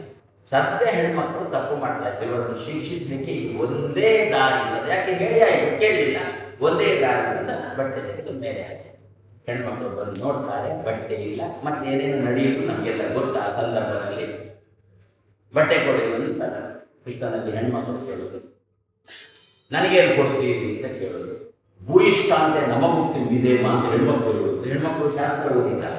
ಯಾಕೆ, ಎಲ್ಲ ಜನ್ಮಾಂತರದ ಅಪ್ಸರಸ್ಸುಗಳು ಅಧ್ಯಯನ ಚೆನ್ನಾಗಿ. ಮಹಾರಾಜ, ನಿನಗೆ ಬೇಕಾದ ನಮಸ್ಕಾರ ಅಲ್ವಾ, ಶ್ರದ್ಧೆಯಿಂದ, ಭೂಯಿಷ್ಠ ಶ್ರದ್ಧೆಯಿಂದ ನಮಃ ತಂದೇವೆ ಅಂತ ಬಾಯಿಯಲ್ಲಿ ಅಂದರು. ಹೀಗಂದರು ಏನಿದ್ರು ತಾಯಿಯಿಂದ. ಅದೇನು, ನೀನು ಆಂಗ್ಲ ದೇಶದ ಆರಕ್ಷಕ, ಆಂಗ್ಲ ದೇಶ ಆರಕ್ಷಕ ನಿಮ್ಮ ಪೊಲೀಸ್ ಇಲಾಖೆ ಒಂದು ಕೈಯಲ್ಲಿ ನಮಸ್ಕಾರ ಮಾಡಿದ್ರೆ ಕೈ ಕಡಿಬೇಕು ಅಂತ ಉಂಟಲ್ವೋ ಅಂತ ಕೃಷ್ಣ ಅಂತ ಹೆಣ್ಮಕ್ಳು. ಮತ್ತೆ ಹೇಗಾಗ್ತದೆ, ನಮಸ್ಕಾರ ಮಾಡದೆ ಕೊಡೋದು. ಕೊನೆಗೆ ಹೆಣ್ಮಕ್ಕಳು, ಮಹಾರಾಜ ಎಲ್ಲ ಕಡೆ ನೀನೇ ಇರುವವ ಅಂತಂದ್ರು. ಎರಡು ಕೈಗಳನ್ನು ಜೋಡಿಸಿ ಮೇಲೆತ್ತಿ ಕೃಷ್ಣ ನಿನಗೆ ನಮಸ್ಕಾರ ಮಾಡಿದಾಗ ಕೃಷ್ಣ ಬಟ್ಟೆಗಳನ್ನು ಕೊಟ್ಟ. ಏನು ಇದರ ಆಂತರ್ಯ ಎಷ್ಟು ಚೆನ್ನಾಗಿ ಚಿತ್ರಿಸ್ತಾರೆ ಗೊತ್ತಾ ವೇದವ್ಯಾಸ ಇದನ್ನು. ನಿನ್ನೆ ಒಂದು ಮಾತನ್ನೇ, ಅನ್ಯೈ ಧೃತ ಅಯುಗ ಬಾಣ ಶರಾದಿ ಮುನ್ನ ಕನ್ಯಾ ಕೆಲವರು ಕನ್ಯೆಯರು, ಇನ್ನೂ ಕೂಡ ಅವರು ಋತುಮತಿಗಳಾಗಿದ್ದಾರೆ. ಆದರೆ ಕೆಲವರು ಮಾತ್ರ ಅನ್ಯೈ ಧೃತ, ಅವರಿಗೆ ಗಂಡಂದಿರಿದ್ದಾರೆ. ಅಂಥವರು ಕೂಡ ಕೃಷ್ಣನ ಬಳಿಗೆ ಬಂದಿದ್ದಾರೆ. ನಮ್ಮ ತಲೆಗೆ ಬಂದು ಒಬ್ಬನ ಎಂಜಲನ್ನು ಕೃಷ್ಣ ತಿನ್ನುವುದಾದ, ಶಬರಿ ಎಂಜಲನ್ನು ತಿಂದವರಿಗೆ ಕೃಷ್ಣನಿಗಿದೆ ದೊಡ್ಡದಾಗಿ. ಆದರೂ ನಮಗೊಂದು ಪಾಠ ಕೊಟ್ಟ, ಏನು ಇಲ್ಲ, ಒಬ್ಬರ ಎಂಜಲು ನಮ್ಮಲ್ಲಿ ಇನ್ನೊಬ್ಬರಿಗೆ ಕೊಡು. ನಿಮ್ಮ ಬಫೆಲ ಊಟ ಬಿಟ್ಟರೆ ಮತ್ತೆ ಎಲ್ಲಿಯೂ ಕೂಡ ಒಬ್ಬರ ಎಂಜಲು ಮತ್ತೊಂದು ಬಫೆಲಲ್ಲ, ಬಫೆ. ನನಗೆ ಬಫೆಲ್ ಅಂದರೆ ಬಫೆಗಳಲ್ಲಿ ಊಟ ಅಷ್ಟೇ. ಏನು ಹೆಣ್ಮಕ್ಕಳು ಬಟ್ಟೆ ಕಳಚಿ ಮೇಲೆ ಬಟ್ಟೆ ಬಿಡ ಕೃಷ್ಣ ಅದನ್ನು ತಗೊಂಡ ಅದನ್ನು ಪುನಃ ಬಟ್ಟೆ ಕೊಡ. ಬಟ್ಟೆ ಅಂತ ಯಾವುದಕ್ಕೆ ಹೆಸರು? ನಾವು ಇದಕ್ಕೆಲ್ಲ ಬಟ್ಟೆ ಅಂತ ಕರೀತೇವೆ. ಕೃಷ್ಣನ ಸಂಕಲ್ಪದಲ್ಲಿ ಬಟ್ಟೆ ಅಂತ ಯಾವುದಕ್ಕೆ ಹೆಸರು ಗೊತ್ತಾ? ದೇಹಕ್ಕೆ ಬಟ್ಟೆ. ಒಳಗಿನಿಂದ ಜೀವ ಇದ್ದಾನೆ. ಆ ಜೀವನಿಗೊಂದು ಅನಾದಿ ಕಾಲದಿಂದ ಬಟ್ಟೆಯು ಸುತ್ತಿಕೊಂಡು ಅದಕ್ಕೆ ಲಿಂಗ ದೇಹ ಅಂತ ಹೆಸರು. ಅದರ ಹೊರಗಿನಿಂದ ಇನ್ನೊಂದು ಅದಕ್ಕೆ ಅನಿರುದ್ಧ ದೇಹ ಅಂತ ಹೆಸರು. ಅದರ ಹೊರಗಿನಿಂದ ಇನ್ನೊಂದು ದೇಹ ಉಂಟು, ಅದಕ್ಕೆ ಪಾಂಚಭೌತಿಕ ದೇಹ ಅಂತ ಹೆಸರು. ಇದು ಕೋಟಿ. ಇದರ ಒಳಗಿರತಕ್ಕಂತಹ ಅನಿರುದ್ಧ ದೇಹ ಉಂಟಲ್ಲ ಅದು ಅಂಗಿ. ಅದರ ಒಳಗಿರತಕ್ಕಂತಹ ಲಿಂಗ ದೇಹ ಉಂಟಲ್ಲ ಅದು ಬನ್ನಿ. ಮೂರು ಹಾಕೊಳ್ತೇವ. ಒಂದು ಬನ್ನಿಯನ್ನು ಹಾಕೊಳ್ತೇವೆ, ಒಂದು ಅಂಗಿ ಅಂತ ಹಾಕೊಳ್ತೇವೆ, ಅದರ ಮೇಲೆ ಕೋಟು ಅಂತ ಹಾಕೊಳ್ತೇವೆ, ಮೇಲೆ ಒಂದು ಫ್ಯಾನ್ ಹಾಕೊಳ್ತೇವೆ ಒದ್ದಾಡಲಿಕ್ಕೆ. ಸೆಕೆ ಸೆಕೆ ಸೆಕೆ. ಇಂಗ್ಲೀಷಲ್ಲಿ ಕೇಳಿ ಯಾರು ಹೇಳಿದ್ರಿಗೆ ಹಾಕೊಳ್ತಲ್ಲ ನೀನು ಹಾಕೊಂಡಿದ್ದು. ನಾನು ಇಂಗ್ಲೀಷ್ ನನ್ನ ದೇಶದಲ್ಲಿ ಚಳಿ ಉಂಟು, ಅದಕ್ಕೋಸ್ಕರ ಹಾಕೊಳ್ಬೇಕು. ನಿನಗೆ ಏನು ಚಳಿ ಹಿಡಿದಿದೆ ಗ್ರಹಚಾರ. ಆದರೆ ಮೂರು ಬಟ್ಟೆ ನಾವು ಹಾಕೊಳ್ತೇವ. ಅದೇ ರೀತಿಯಲ್ಲಿ ಜೀವನಿಗೂ ಕೂಡ ಮೂರು ರೀತಿಯ ಬಟ್ಟೆ. ದೇವರು ಬನ್ಯನನ್ನು ದೇವರು ಲಿಂಗ ದೇಹ ಅಂತ ಅನಾದಿ ಕಾಲದಿಂದ ಜೀವನಿಗೆ ಆವರಣವಾಗಿ ಉಂಟು. ಅದರ ಹೊರಗಿನಿಂದ ಅನಿರುದ್ಧ ನಾಮಕ ಭಗವಂತ ದೇಹವನ್ನು ಕೊಟ್ಟ. ಅದು ಬನ್ಯನ್ನಂತೆ ಉಂಟು, ಅದು ಅಂಗಿಯಂತೆ ಉಂಟು. ಅದಕ್ಕೇನು ಹೆಸರು? ಅನಿರುದ್ಧ ದೇಹ ಅಂತ ಹೆಸರು. ಮತ್ತೆ ಈ ದೇಹ ಪಾಂಚಭೌತಿಕ ದೇಹ. ವಾಸಾಂಸಿ ಜೀರ್ಣಾನಿ ಯಥಾ ವಿಹಾಯ ಅನ್ಯಾನಿ ನರಃ. ಏ ಅರ್ಜುನ, ಸಾಯುವುದಕ್ಕೆ ಹೆದರಬೇಡ. ಯಾಕೆ ಅಂತ, ನಿನ್ನ ಬಟ್ಟೆ ಹಳತಾದರೆ ಆ ಹಳತಾದ ಬಟ್ಟೆಯಲ್ಲಿ ಕಳಚಿ ಹೊಸ ಬಟ್ಟೆ ಹಾಕಲಿಕ್ಕೆ ಹೆದರ್ತೀಯ ನೀನು, ಅಳ್ತೀಯ ಇಲ್ಲ. ಅದೇ ರೀತಿ ಬಟ್ಟೆ ಹಳತಾಗಿದೆ, ವಯಸ್ಸಾಗಿದೆ ಬಟ್ಟೆಗೆ ಅಂತಂದ ಕಳಚಬೇಕಲ್ವ ಅಂತ. ಆದ್ದರಿಂದ ಹಳೆ ಬಟ್ಟೆ ಕಳಚಿ ಹೊಸ ಬಟ್ಟೆ ಹಾಕಿಕೊಳ್ಳುವಾಗ ಹೇಗೆ ಯಾರು ಕೂಗುವುದಿಲ್ಲವೋ ಅದೇ ರೀತಿಯಲ್ಲಿ ನೀನು ಕೂಡ ಯುದ್ಧ ಮಾಡಿ ಸತ್ರೆ ಹೋಗಬಾರ್ದು. ಯಾಕೆ? ಹಳೆ ಬಟ್ಟೆ ಹೋಯ್ತು, ಹೊಸ ಬಟ್ಟೆ ಬರುತ್ತೆ ಅಂತ ಚಿಂತನೆ. ಆವಾಗ ಅರ್ಜುನ ಕೇಳಿದ, ನನಗೆ ಗಡ್ಡೆ ಇಲ್ಲ, ನನಗೆ ವಯಸ್ಸಾಗಿದೆ, ಬಟ್ಟೆ ಹಳತಾಗಿದೆ, ನನ್ನ ಮಕ್ಕಳು ಇನ್ನೂ ಹೊಸ ಬಟ್ಟೆ ಅಂದ್ರೆ ಇನ್ನೂ 10-15 ವರ್ಷದ ಮಕ್ಕಳು ಅವುಗಳೆಲ್ಲ, 10-25 ವರ್ಷದವರು, ಅವರ ಬಟ್ಟೆ ಹಳತಾಗಿಲ್ಲ. ಕೃಷ್ಣ ಬಟ್ಟೆ ಬದಲಿಸುವುದು ಯಾವಾಗ ಎಲ್ಲ ಅಂತ ಕೇಳಿದೆ. ಒಂದು ಬಟ್ಟೆ ಹಳತಾದಾಗ, ಎರಡನೇದ್ದು ಬಟ್ಟೆಗೆ ಕೊಳೆಯಾಗ. ನಮ್ಮಲ್ಲೆಲ್ಲ ಮಧ್ಯದಲ್ಲಿ ಮರಣ ಬರುತ್ತಲ್ಲ, 80 ತುಂಬಿರುವುದಿಲ್ಲ, ಅದರ ಮೊದಲೇ 45-50ಕ್ಕೇನೆ ಗೊಟ ನಿಂತಲ್ಲೇ ಕುಸಿದು ಬಿದ್ದ ಮುಗೀತು. ಯಾಕೆ? ಆ ಬಟ್ಟೆ ಹಳತಾಗಿಲ್ಲ, ಬಟ್ಟೆ ಕೊಳಕಾಗಿದೆ. ಏನು ಕೊಳಕಾಗಿದೆ? ಜನ್ಮಾಂತರದಲ್ಲಿ ಏನೋ ಮಾಡಿದ ಕೆಟ್ಟ ಕರ್ಮದ ಪಾಪವೆನ್ನುವ ಕೊಳೆ ಈ ಬಟ್ಟೆಗೆ ಸೇರಿ. ಅದರಿಂದ ಏನಾಯಿತು? ಕೃಷ್ಣ ಬಟ್ಟೆಯಲ್ಲಿ ಕೊಳೆಯಾಗಿದೆ ಬಿಟ್ಟು. ಆದ್ದರಿಂದ ಸಾವು ಬಂದಾಗ, ಮರಣ ಬಂದಾಗ ಕೂಗತಕ್ಕಂಥ ಪ್ರಸಂಗ, ಕೊಟ್ಟ ದೇವರು ಕೊಂಡು ಹೋದರೆ ಕುಟ್ಟಿಕೊಂಡು ಅಳುವುದೇವೋ, ಅವನೇ ಅಂಗಿ ಕೊಟ್ಟ, ಮಣ್ಣು ಮಾಡಿಕೊಂಡೆವು. ಅಮ್ಮನೇ ಅಂಗಿ ಕೊಟ್ಟದ್ದು, ಮಣ್ಣು ಮಾಡಿಕೊಂಡೆವು. ಅಮ್ಮನೇ ಬಂದು ಈ ಅಂಗಿ ತೆಗಿ, ಬೇರೆ ಅಂಗಿ ಕೊಡ್ತೇವೆ. ಈ ಕೊಟ್ಟ ಅಂಗಿಯನ್ನು ನಾವು ಅಷ್ಟು ಸಮಯ ಮಣ್ಣಾಯ್ತು, ಹೌದು, ಏನೋ ಜನ್ಮ ಬೇರೆ ಜನ್ಮದ ಪಾಪ ಮಣ್ಣಾಯ್ತು, ಹೌದು, ಆದರೆ ಈ ಜನ್ಮದಲ್ಲಿ ಕೊಟ್ಟ ಅಂಗಿಯನ್ನು ಚೆನ್ನಾಗಿ ಉಪಯೋಗಿಸಿಕೊಂಡೆವು ಅಂತಂದರೆ ಅಮ್ಮ ಏನು ಮಾಡ್ತಾರೆ? ಇನ್ನೂ ಸ್ವಲ್ಪ ಬೆಲೆ ಬಾಳುವ ಅಂಗಿಯನ್ನು ಹೆಣ್ಮಕ್ಕಳು ವ್ರತ ಮಾಡಿದ್ರು. ವ್ರತ ಮಾಡಿದಾಗ ಆ ದೇಹವನ್ನು ಬಿಡುವ ಪ್ರಸಂಗ ಬಂತು. ಅದಕ್ಕೋಸ್ಕರ ಏನು ಮಾಡಿದ್ರು? ಬಟ್ಟೆಯ ರೂಪದಲ್ಲಿ ದೇಹವನ್ನು ಬಿಟ್ಟರು. ಯಾರೆಲ್ಲ ವ್ರತ ಮಾಡಿದವರಿಗೆ ಸೇರಿದ್ದಾರೆ? ಕನ್ಯೆ ಇದ್ದಾರೆ, ಮತ್ತೆ ಯಾರಿದ್ದಾರೆ? ಲಗ್ನ ಆದವರು ಕೂಡ ಇದ್ದಾರೆ ಅದರಲ್ಲಿ, ಆ ಹೆಣ್ಮಕ್ಕಳ ಗುಂಪಲ್ಲಿ. ನಿಮ್ಮ ಪ್ರಶ್ನೆ ಏನು ಅಂತಂದ್ರೆ, ಗಂಡ ಆ ಹೆಣ್ಮಕ್ಕಳನ್ನು ಉಪಯೋಗಿಸಿ ಆಗಿದೆ, ಅಂತ ಹೆಣ್ಮಕ್ಕಳು ಪುನಃ ಬಂದಿದ್ದಾರೆ, ಅವರನ್ನು ಕೃಷ್ಣ ಹೇಗೆ ಉಪಯೋಗಿಸಿಕೊಂಡ ಅನ್ನುವ ಪ್ರಶ್ನೆ. ಅದಕ್ಕೆ ಆ ಮುತ್ತೈದೆಯರು, ಲಗ್ನ ಆದ ಹೆಣ್ಮಕ್ಕಳು ಏನು ಮಾಡಿದರು? ಬಟ್ಟೆಯನ್ನು ಏನಂತ ಈ ದೇಹವನ್ನು ಬಿಟ್ಟಿರುವುದು.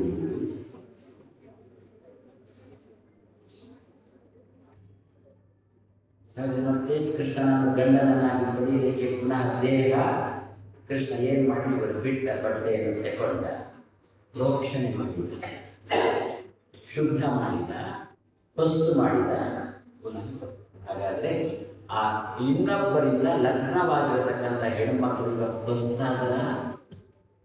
ಕೃಷ್ಣನಿಗೆ ಉಪಯೋಗಿಸಬಹುದ ಹೆಣ್ಮಕ್ಕಳನ್ನು ಯಾಕೆ ಅನ್ಯ ಇದ್ರದ ಅಲ್ಲ, ಇನ್ನೊಬ್ಬರು ಉಪಯೋಗಿಸಿಕೊಂಡ ದೇಹ ಅಲ್ಲ, ಗಂಡನ ದೇಹ ಅಲ್ಲ. ಯಾಕೆ ಅದನ್ನು ವಸ್ತ್ರದ ಮೂಲಕ ಹೆಣ್ಮಕ್ಕಳು ಬಿಟ್ಟಾಗಿದೆ. ಕೃಷ್ಣ ಏನು ಮಾಡಿದ? ಅಲ್ಲ, ಅದೇ ಬಟ್ಟೆ ಕೊಟ್ಟದ್ದಲ್ವಾ ಅಂತ ಪ್ರಶ್ನೆ. ಅದೇ ಬಟ್ಟೆ ಕೊಟ್ಟದ್ದು, ಅದೇ ಬಟ್ಟೆ ಕೊಟ್ಟದ್ದಾದರೂ ಕೂಡ ದೇವರು ಅದನ್ನು ತನ್ನ ಕೈಯಲ್ಲಿ ಹಿಡಿದುಕೊಂಡು ಶುದ್ಧ ಮಾಡಿ ತಗೊಳ್ಳಿಲ್ಲ. ಹೆಣ್ಮಕ್ಕಳಿಗೆ ಹಾರಣ ಮಾಡಿದ್ರು, ಬಂದಿಯಿಂದ ಕೃಷ್ಣ ಅವರನ್ನು ಸ್ವೀಕಾರ. ಅದರಿಂದ ಕೃಷ್ಣ ಎಂದೂ ಕೂಡ ಸಮಾಜವನ್ನು ತಿದ್ದುವುದಕ್ಕೋಸ್ಕರ ಬಂದಿರತಕ್ಕಂಥ ಕೃಷ್ಣ ತಾನೇ ಅಡ್ಡದಾರಿ ಹಿಡುತ್ತಾನ, ಆರಾಮಿಲ್ಲ. ಆದ್ದರಿಂದ ಹೆಣ್ಮಕ್ಕಳಿಗೆ ಹೊಸ ದೇಹವನ್ನು ಕೊಟ್ಟು ಕೃಷ್ಣ ಹೆಣ್ಣುಮಕ್ಕಳನ್ನ ಸ್ವೀಕಾರ ಮಾಡಿದ ಅಂತ ತಿಳಿಸುವುದಕ್ಕೋಸ್ಕರ ಹೆಣ್ಮಕ್ಕಳಿಗೆ ಪ್ರೇರಣೆ ಮಾಡಿ ಬಟ್ಟೆ ಬಿಚ್ಚಿ ಇಡುವಂತೆ ಮಾಡಿ ನೀರಿಗೆ ಹಾಕಿ. ಅದೇ ನೀರಿಗೆ ಹಾಲು ಏನು ಒಂದು ರೀತಿಯಲ್ಲಿ ನೋಡಿ, ನೀರಿಗೆ ಹಾರಿಬಿಟ್ರೆ ಪ್ರಾಣ ಬಿಟ್ಟು ನೋಡಿದೆ. ಹಿಂದಿನ ಕಾಲದಲ್ಲೆಲ್ಲ ನಮ್ಮ ಮೂಲ ಪುರುಷರ ವೃಂದಾವನವು ಸಿಗುವುದಿಲ್ಲ. ಈಗ ನಮ್ಮಲ್ಲಿ ಕೂಡ ಕೆಲವರು ಇರ್ತಾರೆ, ಏನು ಮಾಡ್ತಾರೆ, ಉತ್ತರ ಭಾರತಕ್ಕೆ ಹೋಗ್ತಾರೆ. ವಯಸ್ಸಾಯಿತು ಅಂದರೆ ಉತ್ತರ ಭಾರತಕ್ಕೆ ಹೋಗ್ತಾರೆ. ಯಾಕೆಂದ್ರೆ ಈಗಿನ ಕಾಲದಲ್ಲಿ ಮೊಮ್ಮಕ್ಕಳು ಮರಿಮಕ್ಕಳು ನೋಡುವುದಿಲ್ಲ ಅಂತ ಖಾತ್ರಿ. ಅದಕ್ಕೋಸ್ಕರ ಉತ್ತರ ಭಾರತಕ್ಕೆ ಹೋಗಿ ನದಿ ತೀರದಲ್ಲಿ ಇರ್ತಾರೆ. ಅಲ್ಲೇ ಜಪ ತಪಸ್ಸು ಮಾಡಿಕೊಂಡಿರ್ತಾರೆ. ಪ್ರಾಣ ಹೋಯ್ತು ಬಂದಾಗ ಅಲ್ಲಿ ನೀರಿಗೆ ಜಪವೇ ಮಾಡಲಿಕ್ಕೆ ಆಗುವುದಿಲ್ಲ ಬಂದಾಗ ಸ್ವಯಂ ಇವರೇ ನದಿಗೆ ಹಾಕ್ತಾರೆ. ಅಲ್ಲ, ಆತ್ಮಹತ್ಯೆಗಳು ಶಾಸ್ತ್ರಕಾರರು ಒಪ್ಪಿಗೆ. ನಿನಗೆ ನಿನ್ನ ದೈನಂದಿನ ಕ್ರಿಯೆಗಳನ್ನು ಮಾಡಲಿಕ್ಕೆ ಆಗಿಲ್ಲ ಅಂದರೆ ಈ ದೇಹ ಹಿಡ್ಕೊಂಡು ಆತ್ಮಹತ್ಯೆ ಮಾಡಲಿಕ್ಕೆ ಇಲ್ಲ. ಅದು ಬಿಟ್ಟು ಬೇರೆ ಸಮಯದಲ್ಲಿ ಆತ್ಮಹತ್ಯೆ ಮಾಡಿಕೊಂಡ್ರೆ ದೋಷ ಅಂತ. ಆತ್ಮಹತ್ಯೆ ಮಾಡಿಕೊಂಡು ಬದುಕಿದ್ರೆ ಪೊಲೀಸರು ಬಿಡೋಲ್ಲ, ಸತ್ರೆ ಯಮ ಬಿಡೋಲ್ಲ. ಲೋಕಕ್ಕೆ ಯಾಕೆ ಬಂದ ನಿಯಮ? ಆತ್ಮಹತ್ಯೆ ಮಾಡಿಕೊಂಡ್ರೆ ಮಹಾಪರಾಧ ಅಂತ ಲೋಕಕ್ಕೆ ಬಂದು. ಎಲ್ಲಿಂದ ಬಂತು? ಶಾಸ್ತ್ರದಿಂದ ಬಂತು. ಇಲ್ಲದ್ರೆ ಬಿಡಬೇಕು. ಆತ್ಮಹತ್ಯೆ ಮಾಡಿಕೊಂಡು ಈಗಲೇ ಜನಸಂಖ್ಯೆ ಜಾಸ್ತಿ ಉಂಟು ನಮ್ಮಲ್ಲಿ. ಆತ್ಮಹತ್ಯೆ ಮಾಡಿಕೊಂಡಾಗ ಸ್ವಲ್ಪ ಕಾರ್ಯ ಆಗಬೇಕು. ಇಲ್ಲ, ಬಿಡೋಲ್ಲ ಆತ್ಮಹತ್ಯೆ ಮಾಡಿಕೊಳ್ಳಿ ಅಂದರೆ ಶಾಸ್ತ್ರಕಾರ ಏನಿರ್ತದೆ, ಸಾಧನ ಶರೀರವಿದು ನೀ ದಯತೆ ಕೊಟ್ಟದ್ದು ಸಾಧಾರಣವಲ್ಲ, ಸಾಧು ಪ್ರಿಯನೇ ವಾಯುದೇವರ ಬಗ್ಗೆ ಹೇಳತಕ್ಕಂಥ ಮಾತು. ಆದ್ದರಿಂದ ಹೆಣ್ಣುಮಕ್ಕಳು ದೇಹವನ್ನು ಬಿಟ್ಟರು, ಆತ್ಮಹತ್ಯೆ ಮಾಡಿದ್ರು. ದೇಹವನ್ನು ಬಿಟ್ಟರು, ನೀರಿಗೆ ಹಾರಿದ್ರು. ಕೃಷ್ಣ ಏನು ಮಾಡಿದ? ಅಂದು ಮೊದಲಿನ ದೇಹವನ್ನು ಚೆನ್ನಾಗಿ ಉಪಯೋಗಿಸಿಕೊಂಡಿದ್ದಾರೆ ಇವರು. ಆದ್ದರಿಂದ ಇವರಿಗೆ ಇನ್ನೂ ಕೂಡ ಒಳ್ಳೆಯ ದೇಹವನ್ನು ಕೊಡೋಣ ಅಂತ ಹೇಳಿಕೊಂಡು ಆ ಬಟ್ಟೆಯನ್ನು ಶುದ್ಧೀಕರಿಸಿ, ಕೃಷ್ಣನ ಸ್ಪರ್ಶದಿಂದಲೇ ಬಟ್ಟೆಗೆ ಶುದ್ಧಿ. ಮಲ್ಲಿ ಹಾಗೆ ಉಂಟಲ್ಲ, ಅಂಗಡಿಯಿಂದ ಶ್ರೀಮುದ್ರೆನೋ ಗೋಪಿ ಚಂದನವೋ ದೇವರ ಪ್ರತಿಮೆಯೋ ಏನೋ ತಗೊಳ್ತೇವೆ, ಸ್ವಾಮಿಗಳ ಬಳಿಗೆ ಬರ್ತೇವೆ, ವಿದ್ವಾಂಸರ ಬಳಿಗೆ ಬರ್ತೇವೆ. ಬಂದು ಸ್ವಾಮಿ ಮುಟ್ಟಿ ಕೊಡಿ, ಏನರ್ಥ? ಅದಕ್ಕೆ ಇನ್ನೂ ಸ್ವಲ್ಪ ಪಾವಿತ್ರ್ಯ ಕೊಡಿ ಅಂತ ಅರ್ಥದಾನೆ. ಅದೇ ರೀತಿಯಲ್ಲಿ ಕೃಷ್ಣ ಸ್ವಯಂ ಆ ವಸ್ತ್ರವನ್ನು ಮುಟ್ಟಿದ, ಹೆಣ್ಮಕ್ಕಳಿಗೆ ಕೊಟ್ಟ. ವಸ್ತ್ರ ಶುದ್ಧ, ಇನ್ನು ಕೃಷ್ಣನ ಬಳಿಗೆ ಹೋಗುವುದಕ್ಕೆ ಅಡ್ಡಿ ಇಲ್ಲ. ಈ ರೀತಿಯಲ್ಲಿ ಹೆಣ್ಮಕ್ಕಳು ಕೃಷ್ಣನ ಜೊತೆ ಸೇರಿದರು ಎನ್ನುವುದನ್ನು ವಾದಿರಾಜ ಶ್ರೀಪಾದರು ತಿಳಿಸುವಲ್ಲಿಗೆ ಇಂದಿನ ಮಾತನ್ನು ಮುಗಿಸ್ತಾ ನಾಳೆ ಸಾಯಂಕಾಲ 5 ಕಾಲಕ್ಕೆ ಸೇರೋಣ.